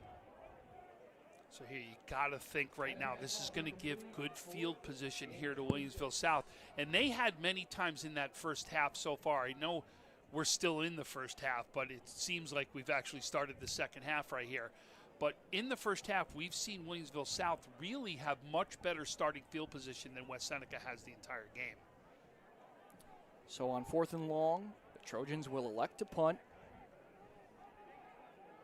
It'll be Urban with the punting duties and Evan Zankel, the deep man. It's a good punt. Takes an east bounce and will go out of bounds around the 38-yard line. So we had one extremely explosive play from the Billies. What do you expect to see? I mean, everybody's looking at Caesar, but Zankel has had a really nice game. he's had an incredible game. That's all we talked about in the first half. It didn't matter whether he ran the ball or whether he was catching the ball and carrying guys for 10 yards down the field. He really showed in that weird area because it happened kind of behind the play. Was it a hold? Could it have been something else? And obviously the hold play is what was called. And not only that, we've also seen an illegal man downfield with so much going on in the backfield. They might think the quarterback's taken off. I can't believe Ganji actually got out of that. What a great job by him to even make that as a possible huge gain for Williamsville South right there. Now you got to think you're going to go to the air right here. Maybe one time to be able to run the ball if you think you're going to go, if West Seneca thinks they're going to go to the pass. This could be a very interesting call right here. Philip Ganji, the quarterback now with a 1st and 20. His last pass was intended for Evan Zankel. Snap. They're going to hand it off to Caesar up the middle, and he's tripped up after a gain of around 3 or 4. Brings up 2nd down and long. Good stop there by West Seneca East because that's one of those trap-type plays right there. You're going after, try to think it's going to be a pass, and that's when you see that 15-yard run happen. Great job by them to be able to hold their ground, keep their spots, and be able to attack the holes and make sure that's a big stop right there of Caesar. Elijah Swanson, one of the big guys up the middle for East. Ganji in the gun, gets a snap, drops back. Looking right, he's going to heave this one down the seam, looking for Zankel, and is broken up. Intended for Zankel. Eric Johnson, the freshman, was able to step in front of that one. Great job. That's great defense right there, especially when you're in a one-on-one matchup with Zankel like that. To be able to make sure you knock that one away, that's a huge play there by him and brings up a very long 3rd down that you're almost in a must-passing play at this point. So you've got to be able to defend this right now for West Seneca East when you know what's coming your way. Coming from the far side hash, that by no means was a short pass by any stretch of the imagination. 3rd down and 19. They're going to swing this out quick to Zankel. He gets a block, but he is taken down by number 10, Isaac Irizarry. That'll bring up 4th down near the initial line. 4th and 10 will be the call. Give you a couple scoring updates. Halftime, Maryville 22, Dunkirk 19 as they scored with 9 seconds left in the half. And then that shootout right now with St. Francis and Timon. St. Francis now leads 38-23 with 9:15 left in the 3rd quarter. And we've got a Trojan offside. How about that? Having the offense out on your own 25, 4th and 10, and now you got 5 yards under your belt here. Absolutely, but you got to think, we see it so many times, that pooch punt is what we're probably expecting was going to happen right there, where Zankel was going to go ahead and punt it. Now do you think a little bit differently if you're coach? Do you believe in your defense to do that? Do you risk something like this? This will be very interesting to see if they're going to go for this or not. So it's 3 top players all next to each other. Caesar, Ganji, and Zankel in the backfield. And Evan will go in motion to the far side into the slot. Hard count. Now they'll look toward the near side sideline for their call, and Ganji will back up. He's going to kick this one away, but it looked like somebody got a hand on it. That will take a east bounce and go out of bounds around the 42-yard line. Great field position here for the Trojans. We got a score update coming from the Bennett-Lancaster game. Bennett leading that one now 14-0 with 6:25 left inside the 3rd quarter there. Tell you, the big brains at Western New York Athletics picked a couple daisies this week. We've got a good game. That one also covered on Western New York Athletics. 1st and 10 on the Williamsville South 43. Snap. Banker will drop back and roll right. Looking for a man. He's going to fire this one high, intended for Molnar. 2nd and 10. So it was funny. That could have gone either way, and that's what normally you see, though, is they were trying to draw them offside, did it again for the 2nd time, but then you saw that pooch punt where you're just going to get it off it. But that's a big block right there, and you're going to now gave yourself incredible field position. We'll see now if they can take it down the field just like they did on that last drive for them. I mean, that's a big D line. You got 6'4", 6'1", 5'10", 6 foot, 6 foot. There's some big boys on both sides of the line for East. They're going to hand this one off to Urban. He's looking for a lane, breaks a tackle, now cuts field, and taken down around the 34. Just shy of a first down, and that'll bring up 3rd and very short. Did a great job of running there. Did you see when he got into the traffic? Did a great job of moving east-west on that one. Gets himself out to the outside in those extra yards that he needed to almost get him that first down. Very patient run there as Zenkel will check out. 3rd down and a yard. Montero in the backfield, along with Eric Johnson, as Montero goes in the near side slot. Banker will swing this one out to Johnson. It's caught. Oh, he had it, and it bounced out of his hands, but this is most certainly 4th down territory. Oh, absolutely. There's no doubt about that. And we thought they had the first down right there, and you know right now that he is begging for that ball back. Johnson wants that back to be able to get another shot at it right there, but unfortunately just slips out of his hands. And sometimes when you know you got open space with them, it's the hardest catch to make when you know you got the room in front of you. It's almost too good of a play call. It is. So 4th down and a yard. Urban checks back into the game. He's the running back alongside Banker. Hard count here, nothing doing. Snap, they're going to hand it off to Urban up the middle. He's got a escort in for a first down. It was number 54, Brady Murray, the pulling left guard, who created the hold there. First down, East. I thought it was a great job by Banker. Did you see the hard count? And then it seemed to be when they waited a second to be able to, and that's when everybody let up just enough for your offensive line to do what they needed to do to get those extra yards for the first down. 1st and 10. Banker drops back. He's looking left, flushed out right, and he's taken down. Darren Mushat with his 2nd sack of the season, and a big one at that. And we talked about him chasing down Banker, remember, in that first half earlier on, and this time he gets the opportunity to catch him, and it's a big sack. So we have a timeout taken by East. They lead by 1 point over South, 8-7, when we return on Western New York Athletics.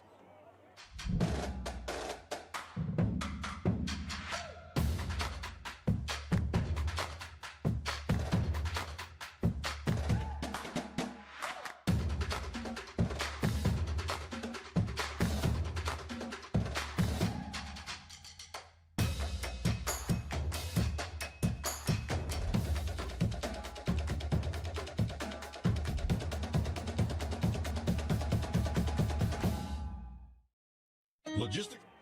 We've got 20 seconds here left in the first half.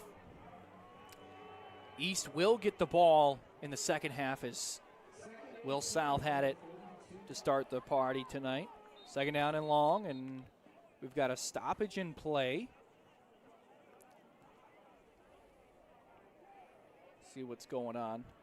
Conversation in the middle of the field.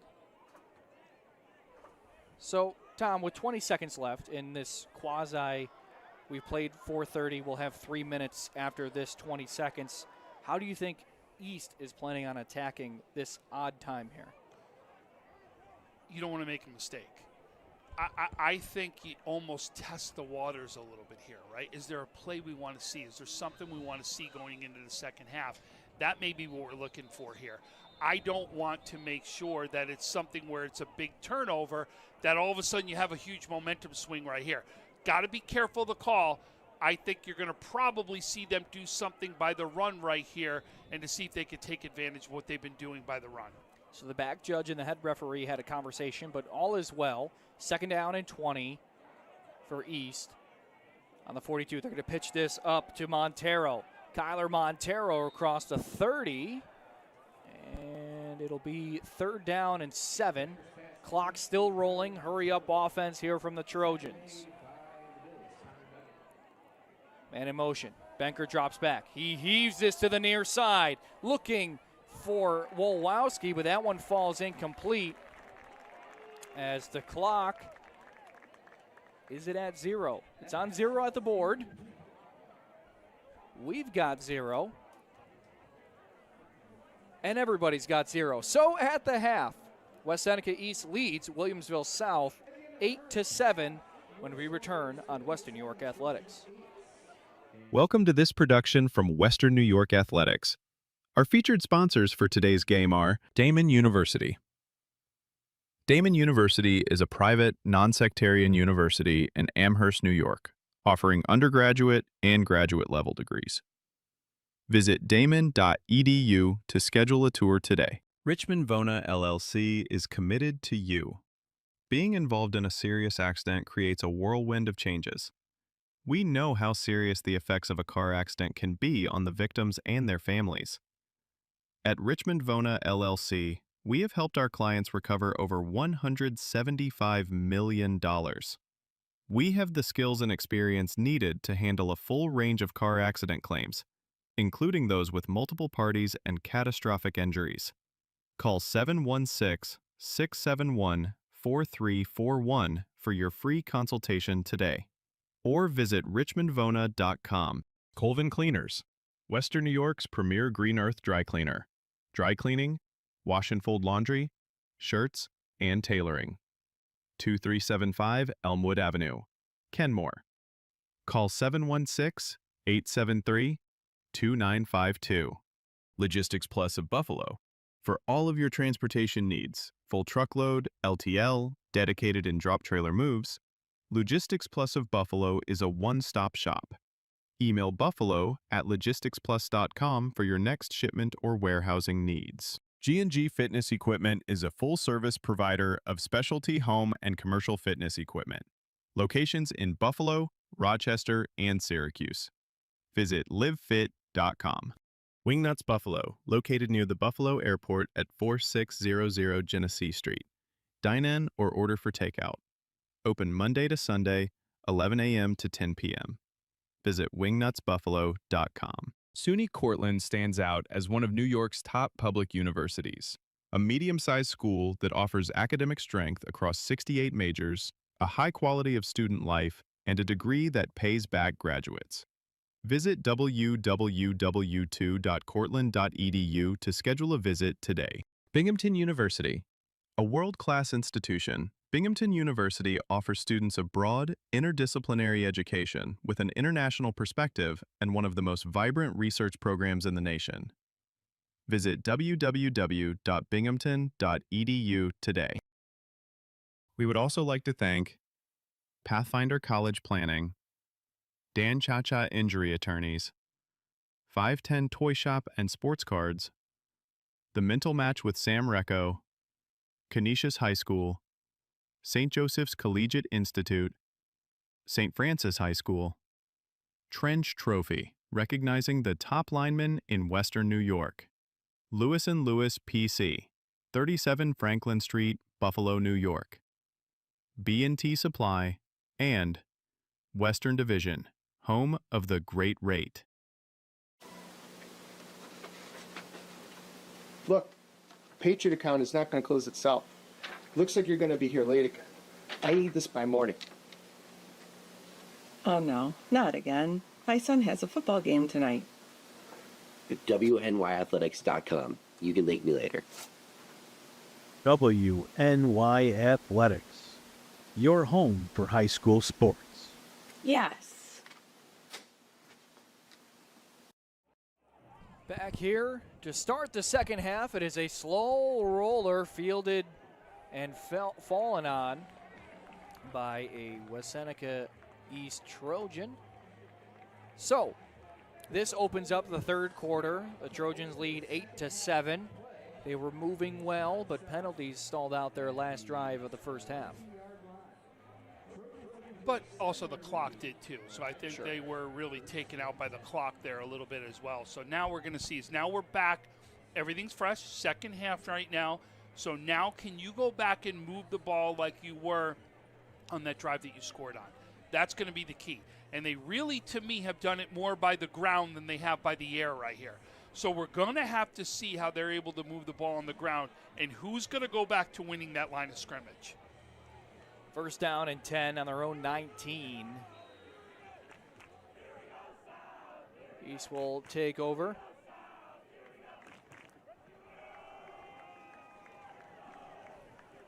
Banker in the gun with Urban to his right. They bring a man in motion. It's Johnson. He gets the pop pass, but he's stopped up in the backfield. He breaks a tackle and gains around 8 yards. So a play that looked like it was going for nothing ends up for a nice little gain. And that was that patience that we've been talking about all day by multiple players on the field. Being patient, waiting for the block. And when he cut up underneath that block and took straight upfield for the first down.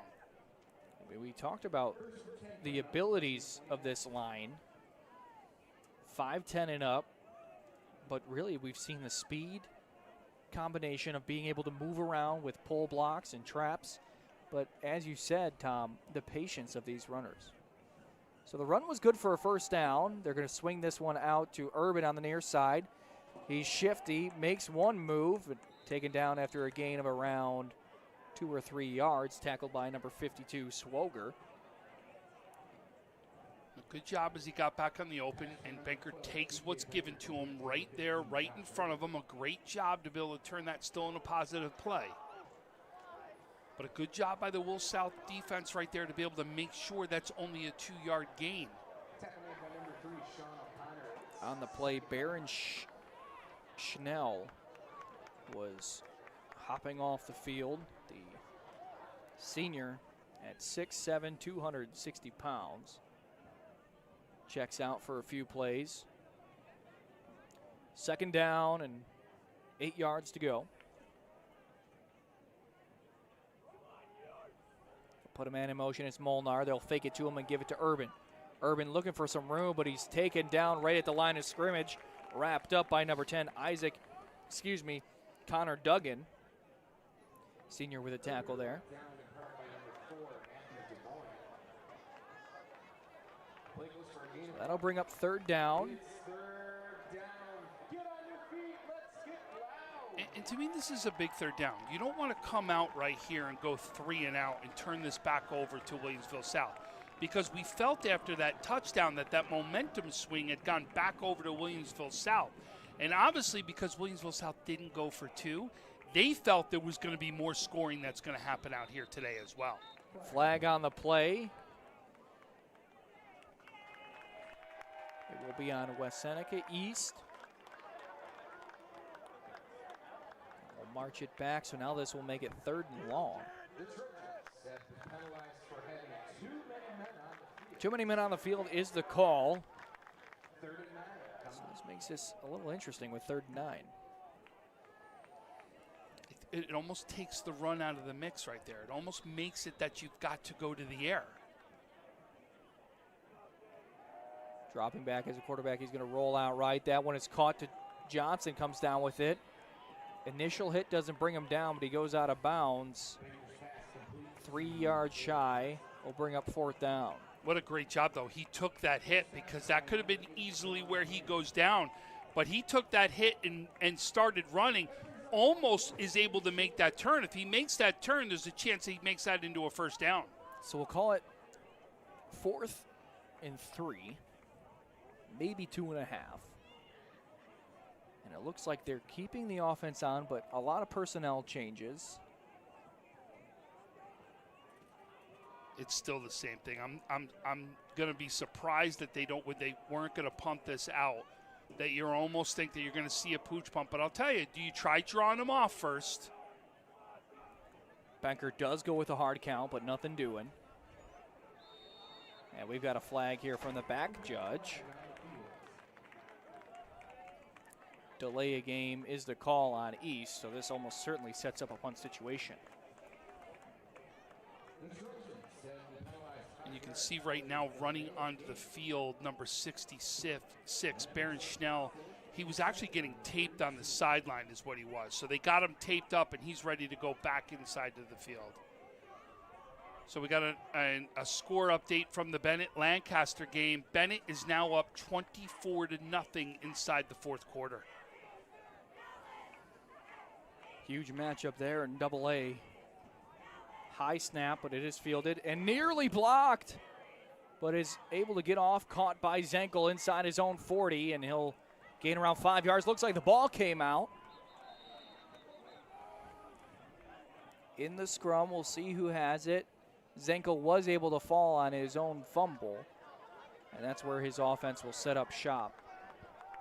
But now it looks like Darren Mushat is shaken up coming off the field. And he's holding his hamstring right there is what he is. But I'll tell you, Zimanowski, 6'2", 260, almost breaks in and gets that block. That was unbelievable. As you saw him trying to lay out to block that right there. What a great job by him to get back there. The junior captain had 2 sacks versus Lakeshore last week. Baron Schnell, the right tackle, is back into the game after getting that right ankle taped up. But again, great field position again for Williamsville South. That's something that's been consistent all day. It's a full house in the backfield. They're going to pitch this to Caesar on the near side. Picks up a block from his fellow running backs, and he's going to be wrapped up around the 49-yard line. The Billy faithful thought there was a horse collar, but it was around the front side of the jersey as the rain starts to fall. And now Caesar is shaken up, hobbling that left leg he's favoring. Went down a little awkwardly. And the rain, this is going to now change the dynamics of this game right here. Think of how far we'd be in this game before this rain came down. Now it's much earlier. You're going to need to change the way that you kind of may do some things on offense now because of it. There was a chance of rain in the forecast, and that chance has turned to reality. 2nd down and 5. They're going to get this one out quick to Zenkel, and he's unable to come down with it, but the whistle was not blown. Let's see what they call this. They looked pretty even, as a backward pass would constitute a fumble, and that's what Zenkel treated it like. That's exactly what he was doing, and that's they're going to call it an incomplete pass, but I will tell you, very smart by him to pick it up and run with it, because if it was there and you let that go and it's a West Seneca player that picks it up and runs the other way, that's where coaches are going to be yelling. So a very good heads-up play by him. So 3rd down and 5. Andrew Aquino is alone back. Radar motion from Zenkel and another hard count.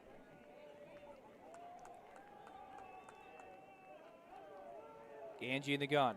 He's going to take it himself to the near side. He tucks it, gets across midfield, and he'll have to fight for a hard 3 yards, and that'll bring up 4th down. But with a flag after the play, looked like a little bit of action after Ganji was down. I tell you, almost wondered, did the rain already have an impact? Like, we haven't seen Zenkel drop a thing out here today. And all of a sudden, the first one that goes out there, does the ball slick right now? Is the field slick at all right now? It doesn't take much to make either of those things happen. But here you go. Again, flags that are going to affect this game, and this is going to give them, Will South, easily a 1st down when it looked like West Seneca East was ready to make some stops right here. So is it a personal foul on the defense, and that'll march it 15 yards to the right side of your screen.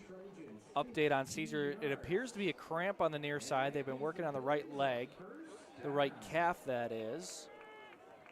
And I've been there. That looks like a cramped face. Yep. That does not feel good. And you can see by the way he's moving the toes right there, which is what they're doing, trying to stretch it out. Folks, it doesn't matter whether it's 50 degrees, whether it's 30 degrees and snowing out. If you can still cramp in that kind of weather, you still have to hydrate no matter what the weather is. They're going to heave this one down to the near side, looking for Zenkel, and it's caught!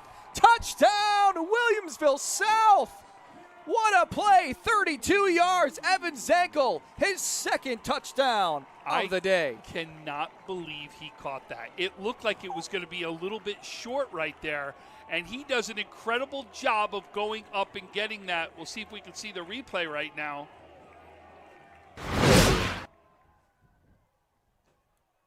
Check this out, though. He throws this up. Watch. It looks like it's going to be a little bit short, and you could see them fight right there, and he gets it into the end zone, and again shows the impact he's having inside this game. And you want to talk about throwing with anticipation.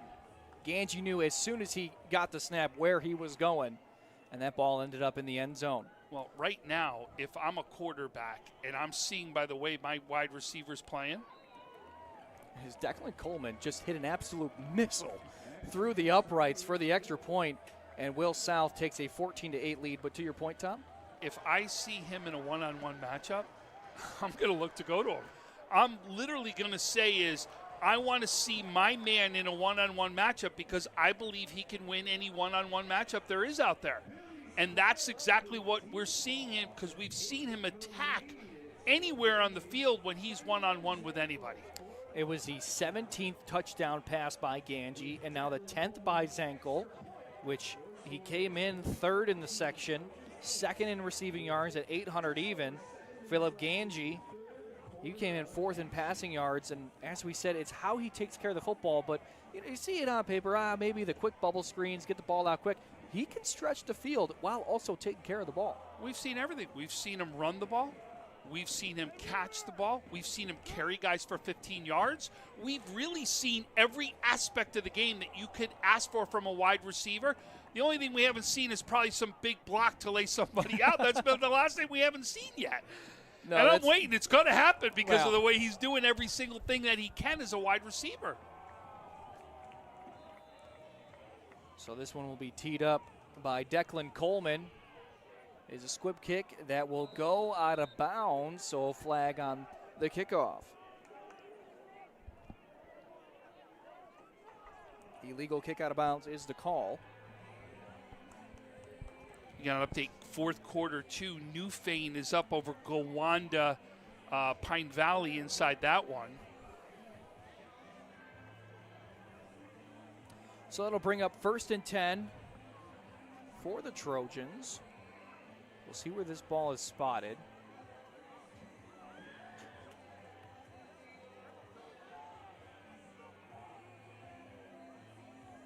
Again, this Western New York Athletics crew, camera operators Mike Goodberry, Joe Turry. We are under the production of Heidi Gunther. I, Carson Harper, am joined along by Tom Prince. We appreciate you spending your Friday evening with us. We got a doozy here.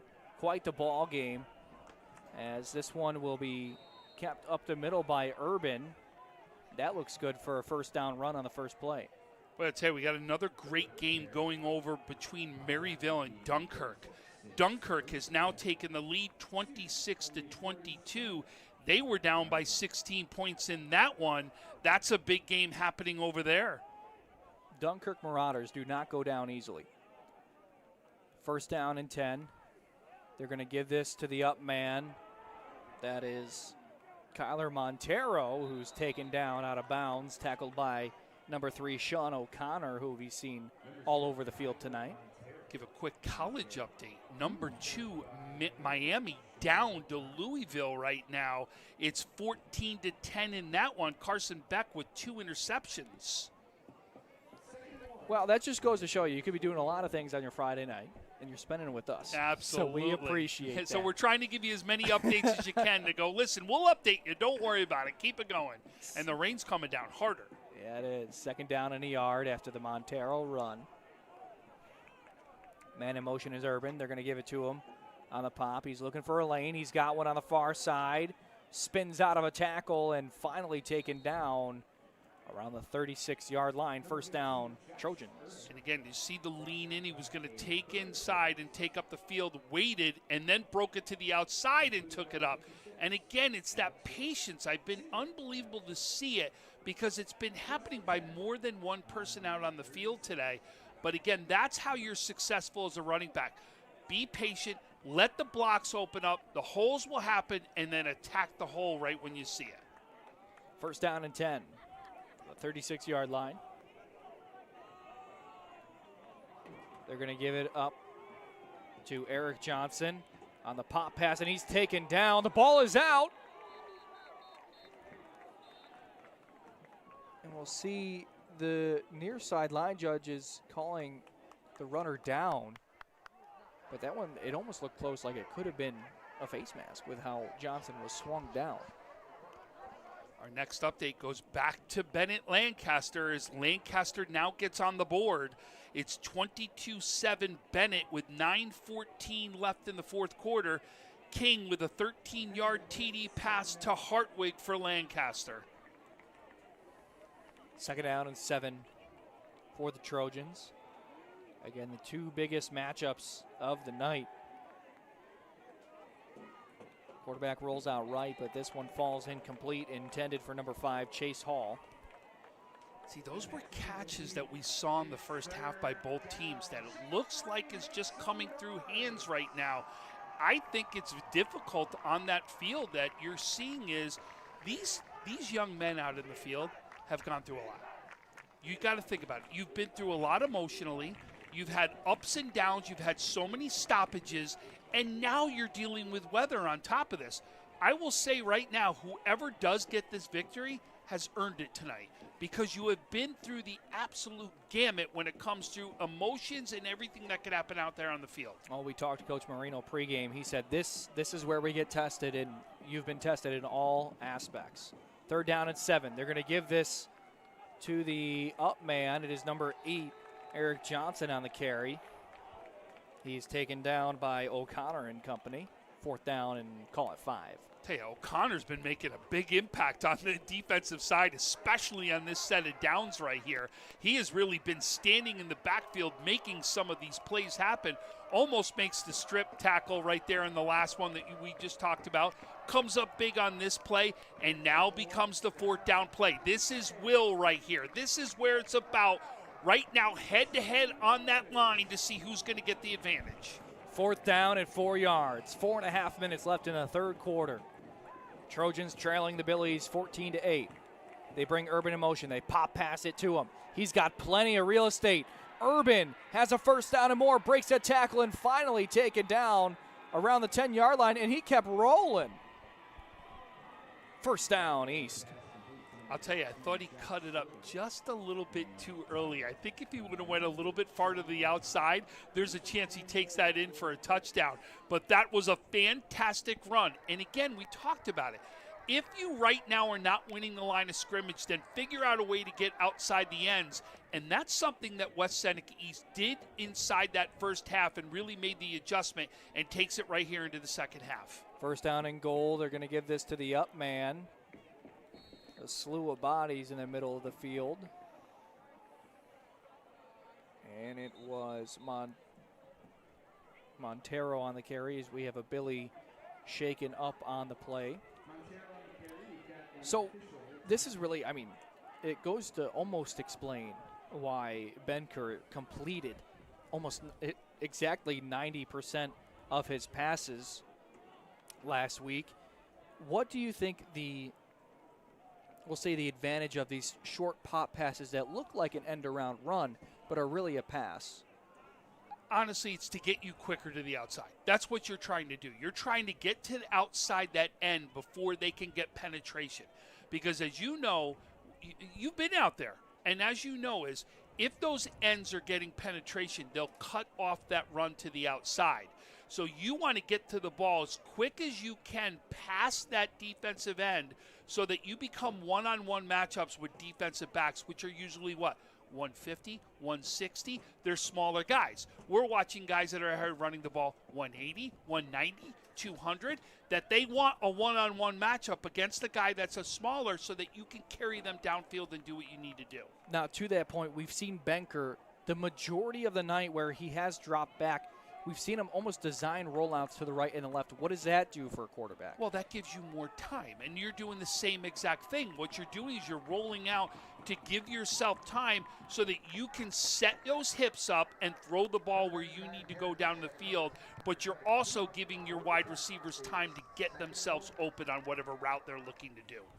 So with the rain falling, we've got 2nd down and goal from the 3-yard line. They're going to give this on a direct snap to Urban, and he is in the end zone. Touchdown, Trojans. Josh Urban with his 2nd rushing touchdown of the night.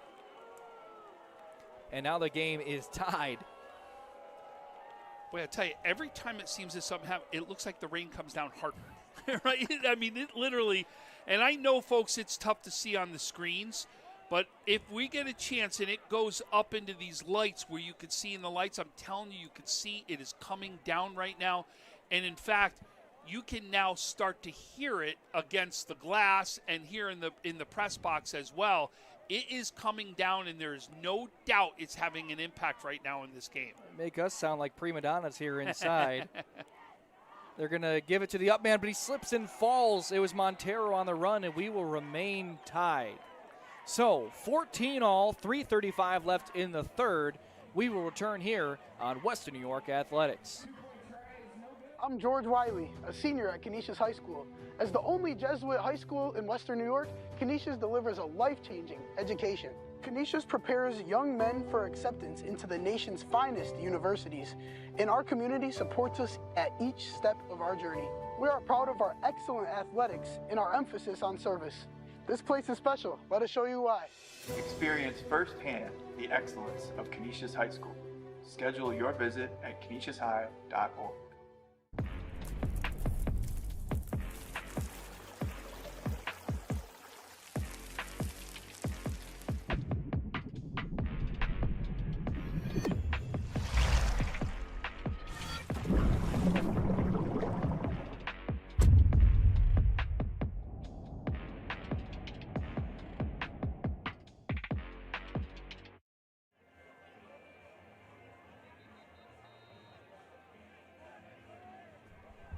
Back here at Williamsville South High School, we got ourselves one daisy of a ball game. We are tied at 14 between the Trojans and the Billies. And just to remind you what's at stake, this is first seed in the B1 rankings. East came in 6-0, facing off against Will South. Now South has won 5 in a row. They look to continue this here. Fielded around the 20-yard line by number 24 for the Billies, Josh Radel. And he'll get this one around the 40. First down, Billies. And that their only loss is the very first game of the year, which was a loss to Williamsville East is who it was. It was a huge, where they were promoting that game. They actually did a special game that mimicked the USC-UCLA, I think, game, where they both wore colors out on the field. You know, you normally have white and then color. Sure. They both wore their colors that day that went head-to-head with each other. So it was blue and red out here in that game, and they got special permission for it. They got permission from the refs as well as Section 6 to be able to do it. So the hand is off to Caesar on first down, but he's taken down right at the line of scrimmage.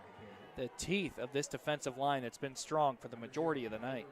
And that was Montero right now leading the way right there. As you saw him get, what you want your guys to do is be able to hold their spot and be able to fill gaps. So when you've got, like a Montero, filling the gap and standing there so that Caesar can't break through the hole, that they all did their jobs and everyone made sure they were in the right spot. Anthony DiMartino and Elijah Swanson, the two defensive tackles in for the Trojans right now. As Montero shows blitz, he'll come, and he will tackle Zenkel down in the backfield, but a flag on the play. Yeah, it's going to be a horse collar right there. You can see the way he threw him down to the ground. But what a great job. I thought Montero, again, was in the backfield to make that great. And did you watch the minute that pitch went? Where he went, he took 2 yards back is what he did. And what you're doing is when you go back like that, you're giving the defense just that extra step they need to get into the backfield. So with the horse collar penalty, this will be a first down for the Billies. Inside 3 minutes left here in the third quarter. We're talking about this defense. Montero, who was in on that last play, as we said earlier, had 3 sacks against South Park last week, over 30 tackles. I'll tell you, we've seen a lot of this crowd clear out. The only people we haven't seen clear out is that student section. That student section has stayed loud. That flag is still going. They're still in it. Folks, it was senior night here. We got a chance to see the seniors before the game happened out here, and Will South trying to win on senior night and get their number 1 seed. the Herd here at home as they look for Zenkel down the near side. Incomplete. Again, it was Johnson in coverage. The freshman has had his hands full, but really other than that one touchdown, he's had a pretty good night defensively. Oh, 100%. But you've seen, remember we talked about it on the one that happened on the opposite side of the field. Even the touchdown, they're just underthrown just a hair. I think he just needs to get him because it looks like he's got a step and he's trying to get him in stride. But the minute that he's got to go back and try to get the ball, that's when you're allowing the defender to do what he needs to do and to be able to get up and be able to knock it down. 2nd down and 10 from their own 49-yard line. Caesar's alone back. Ganji with the hard count. Now returning to the sideline, he gets to play. Snap. They're going to hand this off, but the ball's on the carpet. Caesar never got the handoff, and it looks like East has it, and they do. Another fumble, the 4th of the night for the Billies. Caesar never got the handoff as the rain continues to fall. Yeah, we said it. Is the rain going to have an impact in this game? It really has. It has ever since it started. We've seen so many balls come out, or if it hasn't come out, drop, slipped out of somebody's hands. We've seen multiple things happen. The only thing that needs to happen now is West Seneca East has got to capitalize on it. You can't have 4 turnovers and not keep capitalizing on those mistakes that are happening on the other side of the field. So East will get the ball at the 47-yard line of Williamsville South.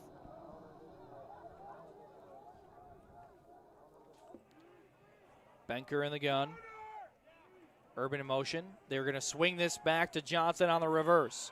Johnson breaks a tackle in the backfield. He picks up around 7 yards before he ends up out of bounds. Brings up 2nd down. Nice little trickery after the big play on defense. It really did. You saw there were a couple people standing because you didn't know where the ball actually was.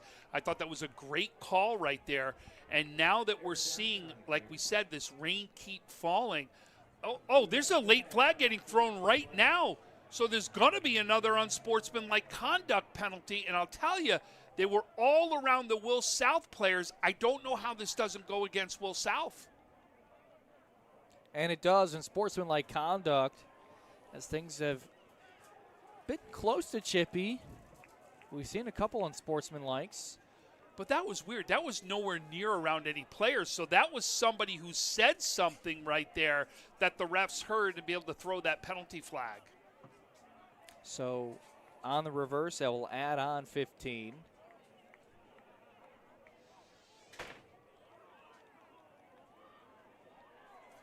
And we said it, like flags, turnovers. That really has been too many for both sides of the ball inside this game. Coach Joe Licata said before the game, they are treating this like a playoff game. Well, how are you going to respond? Urban with a carry, and he fights for a hard 8 yards before he is slammed down to the ground. Brings up 2nd down. You know, I'll tell you, folks, this conference that we're out here talking about is going to be something to witness as this goes on. There are a lot of people, if you think about it, that may not be realizing all the teams that are out there. And I'm going to tell you the 3rd place team is going to be another team that's going to need everyone to watch out for, and we'll talk about it after this play. So the run was good for a 1st down. Urban does not get the snap. He was in motion. They're going to give this to the up man, Montero, but he's taken down in the backfield by Swoger and company.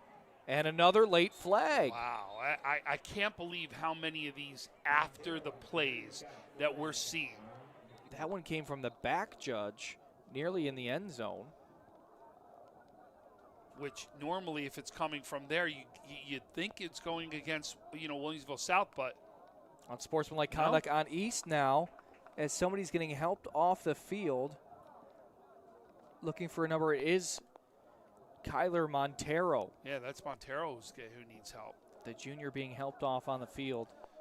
But the point I was going to make as they march off this penalty right here is there's another team to watch out for that I think is also coming on in the second half because they're getting healthy.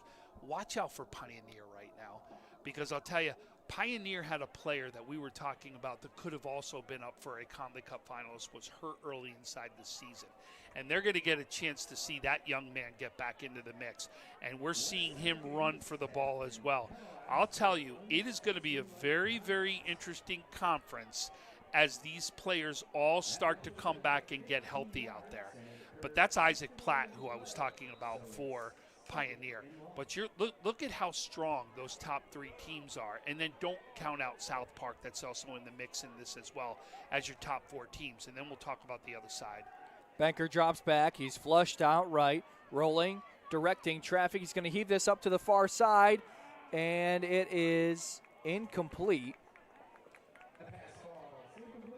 Almost intercepted right there. And that was, it looked like Zenkel that came out of nowhere to get his hands on that. Almost came up with an interception. You know, he's acting like a wide receiver out there the way he went after that ball. Great job to be able to knock that down and to make sure it's a long 3rd down right here. Zenkel and Tristan Rose, the senior on the far side, were both in coverage. But now this brings up 3rd down and another zip code. 50 seconds left in the 3rd quarter. East trying to capitalize on a fumble recovery. They got the ball on the Will South 49, but now have it on the 32. They're going to swing this out quick. It's caught by Pacitti, and the ball's going to end up on the ground. East is able to keep it, but that'll bring up 4th and even longer. I like the call right there, but again, tough in this rain that's out here. As Benker never really got the laces on the ball, as the duck kind of floated out to Pacitti, and that'll bring up 4th and I can't count that high. It is. It looks like it's a 4th and 26 is what it is right now. But I'll tell you this, personally, I still would throw this up because to me it's like a punt. Sure. Even if you get the interception right here, but I'm going to try to go for something because in the rain, anything can happen out here that you know that you could come down with, and you've seen that things already happen inside this game. Well, if that's the case, I had 11 punts my senior year, and there's a flag on the play coming from around the line of scrimmage. I got an update for you. Remember how we talked about St. Francis being down to Timon? 52-35, 7:29 still left to go inside the game. So how about that one right there? And I'll tell you, Williamsville East with a big win. They win 33-7 over Amherst in that one. And we've got right now Maryville taking the lead back against Dunkirk. It's 28-26 in that one. That's one heck of a game right there.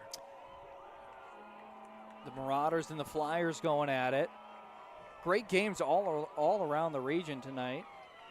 Got a couple more for you tomorrow. 4th down and long. East will punt. It will be Urban doing the punting. And I tell you, you're on a great one tomorrow, too. Depew-Lackawanna, that's the other side that we were going to get to in a second. And another penalty. See who this is on.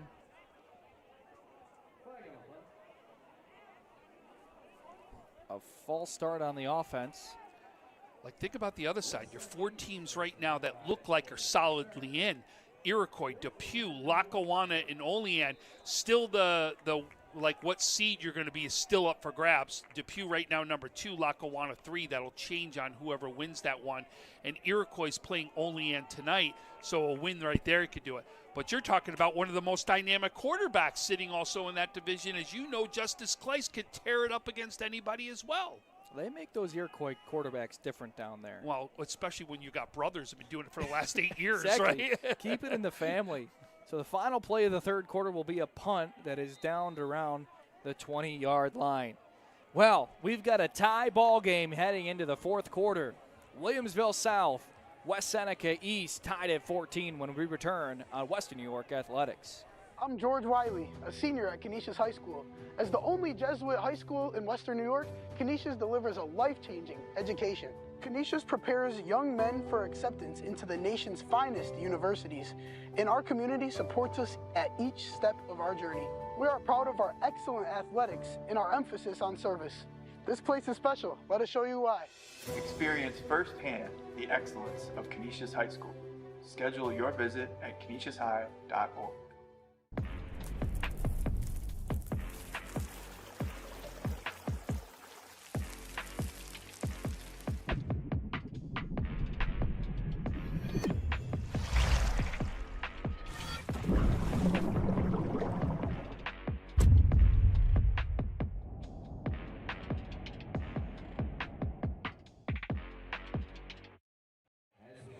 Well, we've seen just about everything. Tom, what did we just see from Will South there? Yeah, we didn't get a chance to talk. We see it at the end of every quarter. But Coach Licata leads his team on a sprint from one side of the field to the other. And I'll tell you, he leads the way out there. I'll tell you, there's no doubt that if there is some sort of game or practice, you know he's out there with that team showing him what he's capable of. There's a reason this was a Division I quarterback that led UB is the way he did. And also one of the passing holders here in Western New York. I understand his records got broken, but he was one of the best for a reason. He really was. And he shows that he still has got athletic ability. He's still got the burners. So Caesar is a deep back with Aquino next to Ganji, the quarterback, in the pistol. First down and 10 for the Billies. High snap, but they're going to pitch it out to Caesar. Caesar up the middle. He breaks a tackle and taken down after maybe a gain of 1. Also to keep in mind, he is running on maybe a leg with that cramp that he was dealing with earlier. Yeah, and hopefully that's been worked out. And he has still got a little bit of a limp there. You see that? He's walking back to the huddle. He still has a limp. And this young man has been through, like we said, is a broken elbow is what we had talked about. And in fact, Coach Okada said that was an injury that he couldn't believe. And he's back weeks later. 3 Most weeks, people would be done for their season, and he's out here showing his team he's going to help him try to get to the playoffs. Second down, they're going to hand this to Aquino up the middle. Aquino has a far side. He hits second gear, gets a first down and more, finally taken out of bounds by number 3, Frank Pasitti. But he's really one that kind of stepped up for the 3 weeks that Caesar was out. No doubt. And what a great job on that run. Did you see him cut it back upfield, especially just before that first down marker? Did a great job of cutting that back up right there to be able to get that first down and keep them moving. First and 10, Josh Radel will check into the ball game, into the slot. Trips to the near side. First and 10 for the Billies. Aquino, as we said, was a starter for 3 weeks. Over 230 yards on just 40 carries. Over 5 yards a pop on average. Ganji is going to tuck it himself. Looking, he's patient, but he's wrapped up from behind. Flag on the play as Ganji fights for a hard 4 yards. We'll see what the flag is. So one of the first questions, we had a chance to bring him in to our show that Frank and I do on Wednesdays. And one of the things I had to ask him was, come on, who's got the bragging rights in this family? You or your sister? Because his sister was a dominant pitcher here at Williamsville South, and no doubt led them to big things as far as what she did on the softball diamond. So the referees coming together, having a conversation. I tell you, they've been getting to know each other really well tonight. And if you look, Caesar's on that sideline trying to stretch it out still. He's actually up against the benches, trying to use it as a tool to be able to help him stretch out that calf is what it is. It looks like it's the got the left one. Yeah, the left one. The left calf is what it looks like. Yeah. So it was a holding call, first down and 10. Ganji in the gun. Sends Zenkel in motion. He drops back. Looking for Zenkel. He's flushed out of the pocket, but he finds Evan. Nice catch there from Zenkel. And again, this motion creating confusion in the defense, opening up a hole in the zone. I can't believe every time you think you haven't seen enough from this young man, Zenkel does it again. He goes up and makes that catch right there in traffic, but Ganji throws it only where he could get it. You got to give both of them credit on that last play. Ganji at quarterback, and then Zenkel just does it again, making another spectacular catch in the rain with it still coming down. Nowhere near as bad as it was earlier. It looks like it's, in fact, just a drizzle right now out there. 10 minutes left in the contest. There was a pickup of around 10 yards. Sets up 2nd and 5. Ganji drops back. Gets it out quick, but this one is knocked away. It was number 24, Joey Molnar, who knocked that one away. Sets up 3rd and 5. I'm going to tell you, I want to watch a player out here because you wonder if Zenkel starts putting you to sleep a little bit because you're so worried about him. But there's a young man that I've been watching get open a little bit more. That's Andrew Barthold. I don't know if you watched number 16. He's been open a couple times here. If you're going to solely focus on Zankel because of the game he's happened, a guy like that could get wide open in a one-on-one matchup. Barthold does have a reception tonight, but as you said, pretty quiet. Ganji will get this over the middle and incomplete, intended for Barthold. No, we didn't hear anything in the huddle, I promise you there, but that's where I'm going to be looking to see if another player can step up and be wide open. And he was wide open right there for a first down. Again, in that kind of hook seam area on the near side against this East defense, will set up 4th down and 6 yards to go.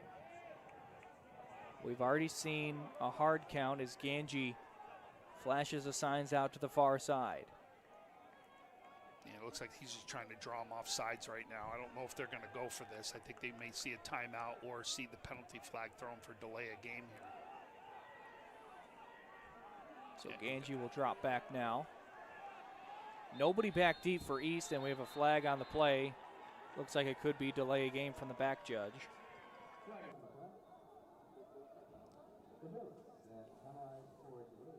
And that's what it is, so that'll make it 4th down and 11.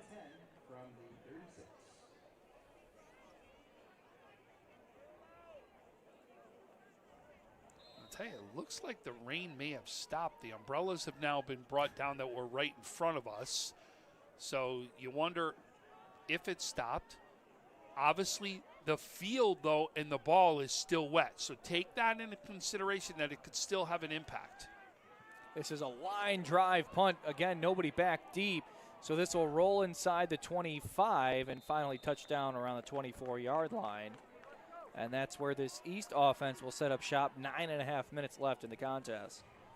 I don't know if you saw the first person that was down the field. It was Zankel. Did you see how fast he gets down there? Just the speed that that young man possesses as well. And you could see that's the reason why he plays both sides of the ball right here. And he really has an impact on both sides. Just shows the kind of game that he's having and the leadership that he's having on this Will South team. And not only that, the mentality. This is a punt. Nobody's back deep. There's no rush. Like, he is strictly going down to try to down the East offense as deep as possible. 1st and 10 from their own 24. Trojans will give this to Urban, who takes the direct snap and picks up around 3 yards in a cloud of pebbles. 2nd down. And we'll have a couple players slow to get up. We'll take a quick timeout here on Western New York Athletics.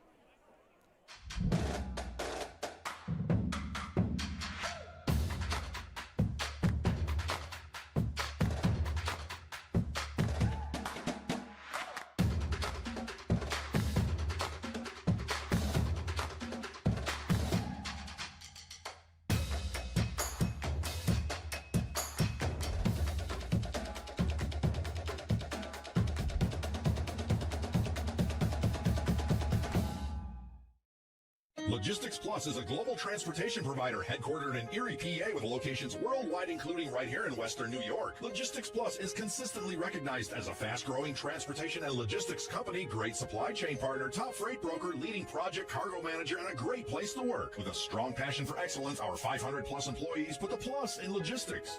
For an efficient, personal approach for all of your transportation needs, more information about our Buffalo office is available at logisticsplus.com/Buffalo. Back here at Will South, Tom Prince has a final update for us.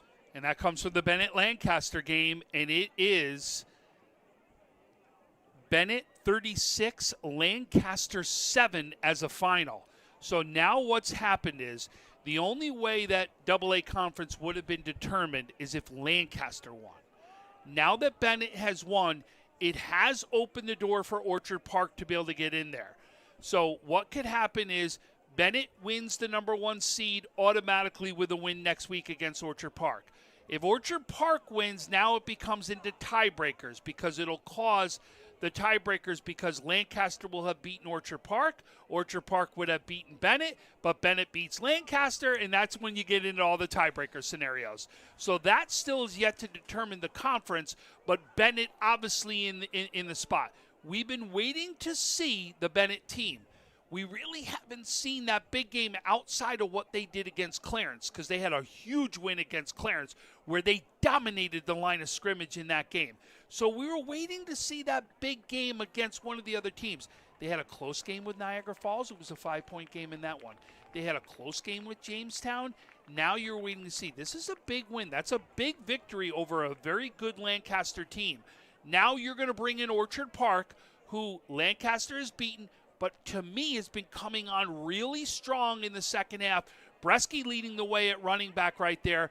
But I'll tell you, we just had Jimmy Valentine, the running back in Bennett, on our show. And I'll tell you, I love the confidence this young man possessed. And he looked at us and he said, I'm built for this. I'm built for these games.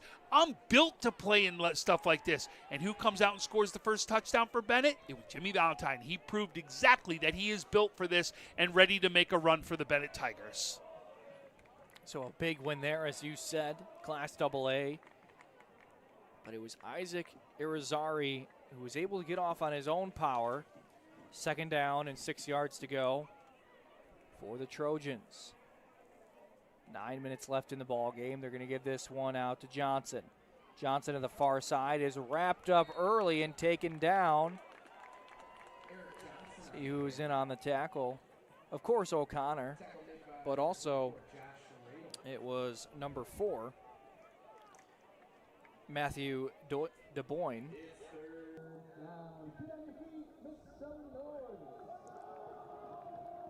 So that set up 3rd down and 5 after the yard gain. Trojans on the far side hash. And the snap is fumbled but picked up by Urban. And he'll just be lucky to get back to the line of scrimmage, 4th down. But he was lucky that it wasn't a turnover as well. Great job of being able to still pick that ball back up and taking it forward right there, because that is not an area of the field that you want to turn over in, because it could have switched the entire momentum back over to Will South, that they would have that kind of field position with 8 minutes left inside this one. So we'll call it 4th down and 5 to go. Ball on their own 29. Zenkel will go back deep for the Billies. Urban has done the punting duties thus far. He's got a pair of touchdown runs today. I'll tell you this, Carson, I'm keeping this as far away from Zenkel as possible. I do not want him to be able to try to return this kick.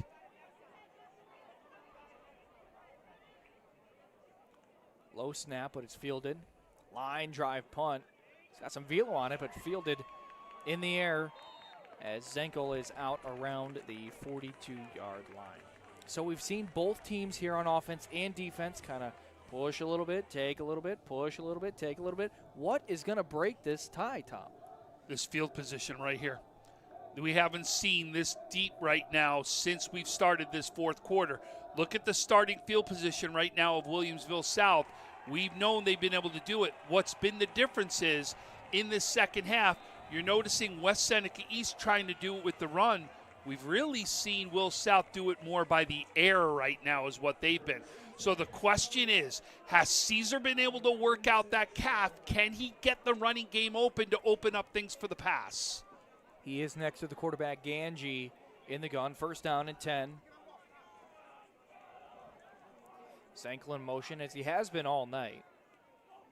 Ganji drops back. He's going to get this one out quick, and it is caught on the fingertips by Zenkel before he slips around the 40-yard line. That'll bring up 2nd down. But as you've been talking about the conditions, both Zenkel and Bartold have gotten rid of the gloves as a late flag comes in. Again, the back judge tossing this one up. Can you believe how many late flags have been thrown? Now, this is a weird spot. Is this a sideline warning, or is this something that's going to go against right now one of the teams? They're pointing. They were just pointing at West Seneca East, and you saw that go back to them. I think this is going against West Seneca. And that's who they're talking to.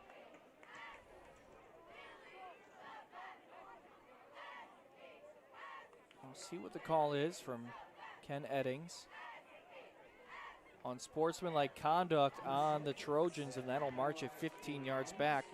As you saw, one of the captains, Josh Urban, kind of talking between the referees and his teammates there.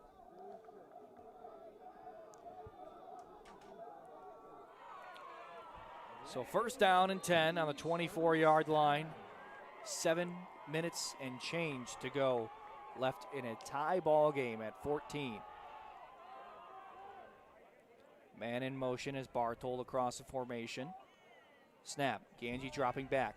It's a quarterback draw. Ganji's got some real estate. He makes a move and he's taken down inside the 5-yard line. First down, first and goal, Billies. Before that play took place, I don't know if you were able to see the defense of West Seneca. The box was stacked in that one. They had more guys in the box. The only one who was really outside the box was Banker, who was deep. Otherwise, you had guys inside the box. So give right now, you saw him go straight up the gap, right up that A gap right there, and he did it because of the way the offensive line opened that hole and took it off right down there.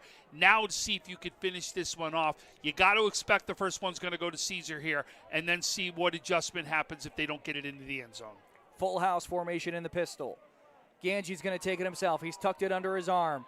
He gives a stiff arm to a defender, but he's taken down at the 8-yard line, tackled by Eric Johnson. Came in with over 15 tackles, and the freshman with a big play there. Boy, I'll tell you, have you been so surprised this year of the freshmen that are stepping up?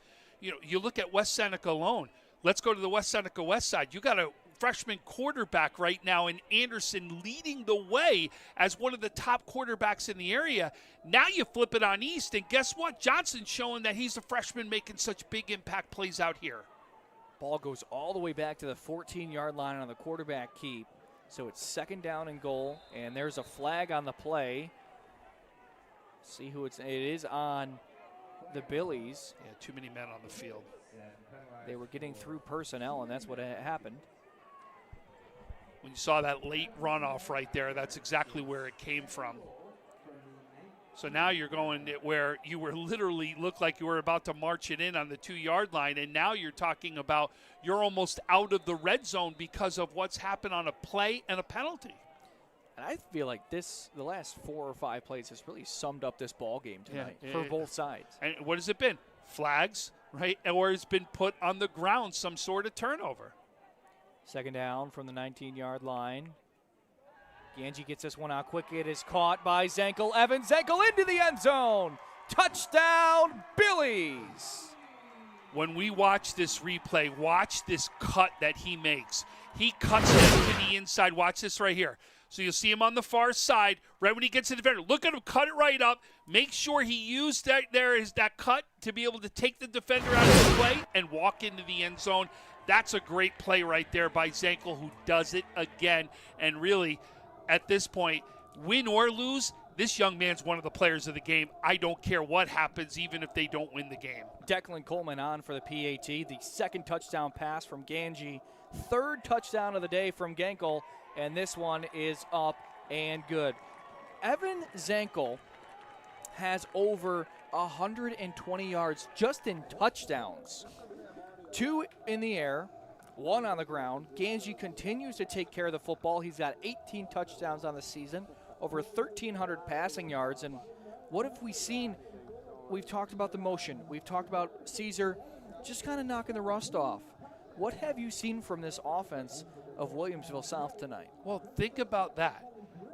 If you're going to play and worry about Zankel, then you're going to watch your running game go crazy, which is what they're capable of doing.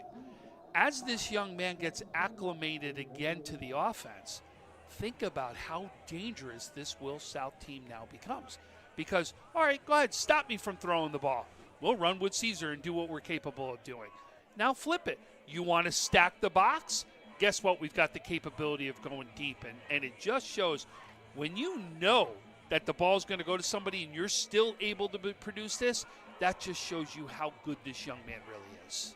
But on the other side, 5-17, we've seen this East offense get into rhythm and score. This feels like the perfect amount of time for this offense. I'm going to throw something at you. Should Will South have considered going for 2 there? You know, East went for 2 on both attempts. They made it on the first one, as that kickoff is down around the 36. But that's the thing, is we saw them nearly 2 away the entire third quarter. Absolutely. This almost sets up perfectly for the style of offense. But think about that. If you can run and you are the last team to score right here, what are they going to do? So that's where and again, I'm obviously, second guessing here a little bit with you, but that's where you look about, should you have considered going for 2 this late in the game? Now, there's so many things because you don't want to give the momentum back to it. I know there's so many things to go about, but it was something that you had to think about.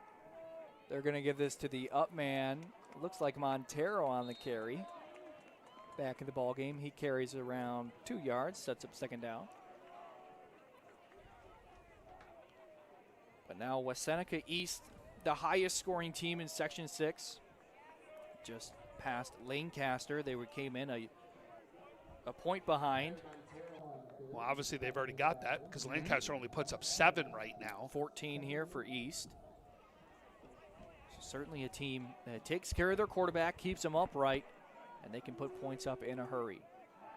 Benker rolling to his right, stops, looking for another one. Flag on the play as he gets rid of this one. Takes a hit while he does so. It was Jackson Swoger with the pressure. 2 updates for you. We do have a final.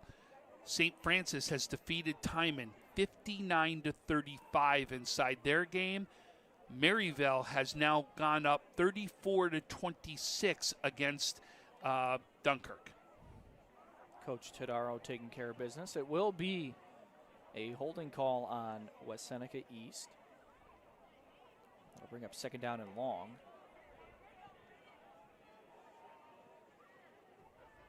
As Coach Licata is out on the field talking to Ken Eddings, the head referee.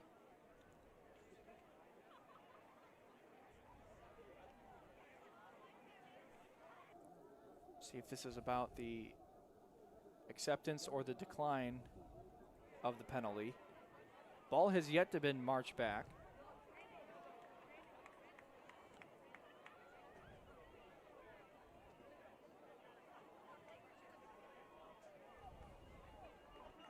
So now they'll march it back, and they'll bring up second down and long for the Trojans inside 4.5 minutes to go.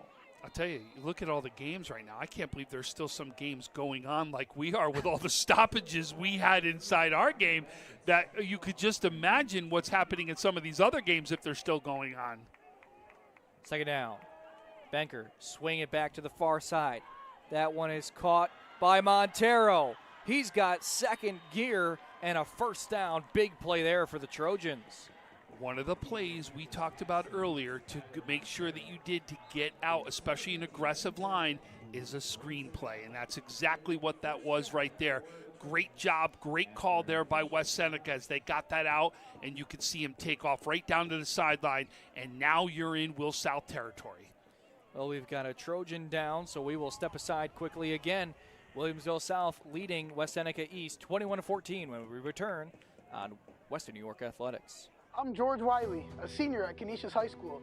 As the only Jesuit high school in Western New York, Canisius delivers a life-changing education. Canisius prepares young men for acceptance into the nation's finest universities, and our community supports us at each step of our journey. We are proud of our excellent athletics and our emphasis on service. This place is special. Let us show you why. Experience firsthand the excellence of Canisius High School. Schedule your visit at canisiushigh.org.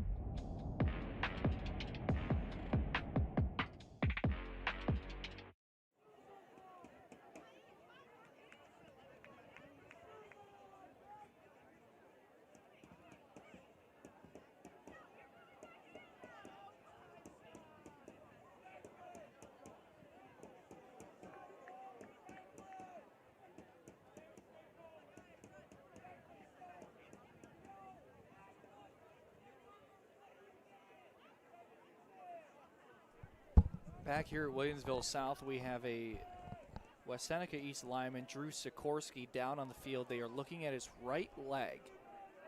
He went down on the previous play. He was downfield blocking and now surrounded by teammates. We saw medical go out, but they're not going up to him. They're standing on the outside. So I'm hoping what that means is it's not serious, that they're just trying to work something out to get him back up. He is the entire offense for East. You know, we talked about the emotions that teams have gone through. Coaches like to say that senior night is always one of the toughest games of the year. Just the emotions, your last game at home, you have that going on. Then you have Tommy Collins going down, which we continue to send thoughts and prayers to him. Then you have these breaks. You have this weather. Now you have Drew going down on the other side. At this point, it doesn't matter what jersey you're wearing. You're just seeing other kids your age that you've known for how long going down. What does that do to both teams here? Oh, it absolutely. It takes on a different psyche. And I want you to go just the senior night thing. Mm-hmm. You experienced senior night. Think about your emotions. What were you thinking when you first went out to the field? I guarantee you were pumped. You couldn't wait to get things started. And then late in the game, when you realized, in a lot of cases, senior night is the last home game of the regular season, and you realized this is the last time I'm going to put these pads on in the home field. How did you feel? I mean, I think that's what makes football senior night so different. This is the only time in these young athletes' entire life where they can go out, their entire town has their colors on. Like, you walk through the halls on Friday with your jersey on, and you're over the moon. There's no such thing as beer league football. I mean, I know I've been seeing the 37U highlights, but I will not be playing 37U football. But that is just, you almost realize, like, wow, like, it's almost time to grow up. And then you get pumped, you get rolling, and then you see your buddies go down, and this has really been tough. But to both teams' credit, they have really handled themselves well throughout the night. Incredibly. And to be honest with you, like you said, is not only have we seen the roller coaster of emotions that's out there, but we've also seen these stoppages where you are on a high that I don't care whatever high that you're on, you're coming down from. And then all of a sudden, you've got to warm back up. You got to get warm. Remember, we've also dealt with weather out here. It was pouring rain. These kids out here are all soaking wet right now. You are wet from the rain that was pouring out there. You are tired. You have been fighting for constant either yards, your position, whatever it may be. You've gone right now head-to-head with somebody. You're exhausted. And now you're looking up and you're going, we still have 4:20 left inside this game that we've got to get. And now you're asking for your team to get emotionally back up into this one. So thankfully, Drew was helped off, and he's heading to the East bench. Again, fantastic job by both sides. The athletic training crew from West Seneca East and Williamsville South have really done a wonderful job on really what has, there's no other way to say it. It's been a rough night. It's been rough to watch, seeing kids go down left and right. It's been a tough physical game, two very good teams. And this is coming down the wire. 4 minutes, 20 seconds to go.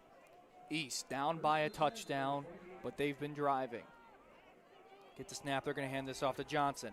Johnson's got it high and tight, and he is hit hard by Sean O'Connor. Again, the outside linebacker making a nice tackle. Do you remember how much time was left at the end of the second quarter when that all happened? 4:30. And 4:30 left in the ball game. Yeah. Could you think about that? How crazy is that? Just strange. When you just look at that, when you sit back and now look at when these two things happened for both the stoppages out here today. 2nd down and 2. Banker in the gun with Urban to his right. They're going to hand it off to Urban. Up the middle, and he's going to pick up 3 to 4 yards, and that will be good enough for a first down. Boy, folks, this is getting a feel. And by the way, the rain has picked back up again. But you got 3:20, and you're seeing West Seneca East slowly move the ball down. Will this come down to the 2-point conversion if they keep moving the ball the way that they are right now? This could literally come down to the final play of whether you can get a 2-point conversion or not. Each team with 3 timeouts left. East in no hurry to move the ball down the field. They'll give this back to Johnson on a pop pass, and he'll pick up a couple yards, but tackled by Ben. You're going to have to help me out with this one. Szymanowski is thankful for the South. They helped you out there. I was actually looking, and so number 2 Miami is now trailing Louisville 24-13 with 13:27 inside that one. Another great game. You've been treated to a good one here. Coming down to the wire. 2:20 left in this contest. Snap. They're going to give it to Johnson yet again. Nope, it's a fake to Urban, but it's sniffed out by the Billy defense. It was Jackson Swoger, the middle linebacker, coming in. Senior making a nice play. Sets up 3rd down and long. Now remember, folks, with now it under the 2-minute mark, they're going to get 2 shots at this. This won't be 1 shot for the first down. This will be 2 shots, so this is a big set of downs right here. 3rd down, if they don't make it, they will absolutely be going for it. 3rd down and 10. The Billy faithful making noise. Quarterback drops back. He's got a receiver on the far side. It is caught. 1st down, a huge pickup for East. It was number 3, Frank Pasiti, with the reception. 1.5 minutes left.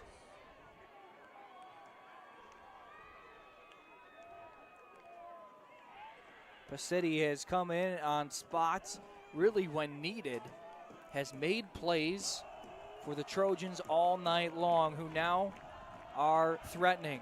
Benker will swing it back, and it's intercepted! It's intercepted! Number 27 for Williamsville South makes the play! My goodness! Here, let's look at the replay. The replay's coming. Look at this read. He read that beautifully like he saw it coming, but give Banker credit as Banker gets down and makes that tackle. But what a play. It's like he read it out of his hands right there, jumps up, and that really should be the game, as the kneel down should happen right here. The only thing is West Seneca does have 3 timeouts right now, so we'll see exactly, but this has been just an unbelievable game. Defense, offense, whatever it may be, it really has been great on both sides. Well, amongst all the chaos, it was Danny Laris, so my apologies. Danny Laris comes down with his 2nd interception of the season. And now, I mean, all night long, these offenses are driving, and just at the last second, something goes awry. He read that, though. He really did read where that was going. We've seen the screen already just a little bit before, and they read it so beautifully. Ganji's going to take it himself, but he's wrapped up in the backfield.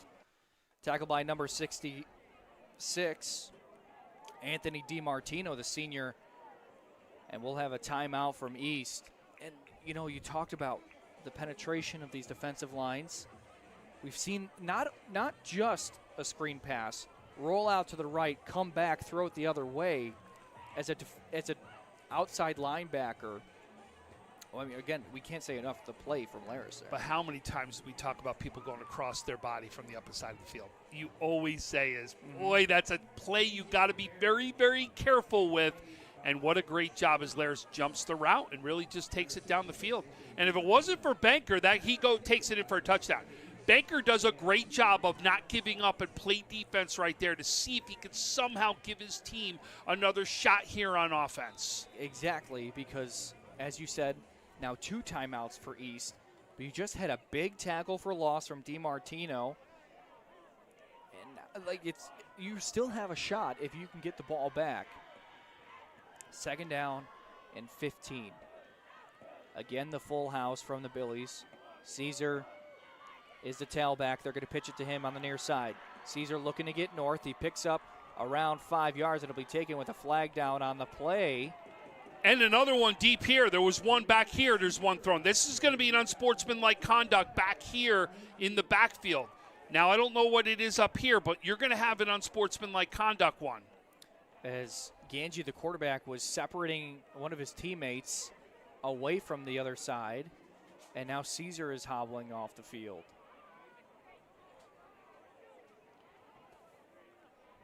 We do have a scoring update for you. Touchdown Maryville with 2:20 left. They're behind us right now. Maryville 42, Dunkirk 26. That game back and forth. Flyers came out quick. Marauders came storming back, took the lead, and hopefully that's the nail in the coffin for the Flyers. Well, if you remember, actually, Dunkirk took the lead. Then Maryville takes a big lead. Then Dunkirk comes rearing back, and then Maryville gets the lead and starts pulling away. Unbelievable in that one. Fantastic games all over Western New York as Joe Licata, the head coach for South, is talking to the head umpire, Ken Eddings. Let's take a look at what these teams have coming up. For West Seneca East, they will finish their season against West Seneca West, an A1 team that they are playing. And then for Williamsville South, they will head down Union Road to take on Cheektowaga Central. Personal foul face mask on East declined. Personal foul face mask on East again, and that one is accepted. So amongst all of the chaos, the arguing behind the play, players being separated, it's a 15-yard penalty on East. And again, that was one of the themes of the day, was penalties and turnovers that were costing both teams either field position or opportunities, and that's something you know that both teams are going to look to try to clean up. First down and 10 from the East 22, and Ganji will need this one away. Williamsville, they dropped their first game of the season to crosstown rival in a blue and red game against East.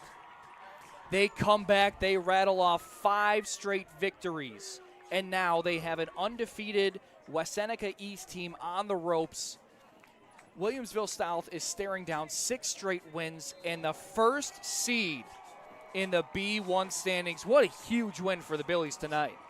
It really is. And again, I don't think until that interception, we really didn't know who was going to win this ball game. This could have gone either way inside this one.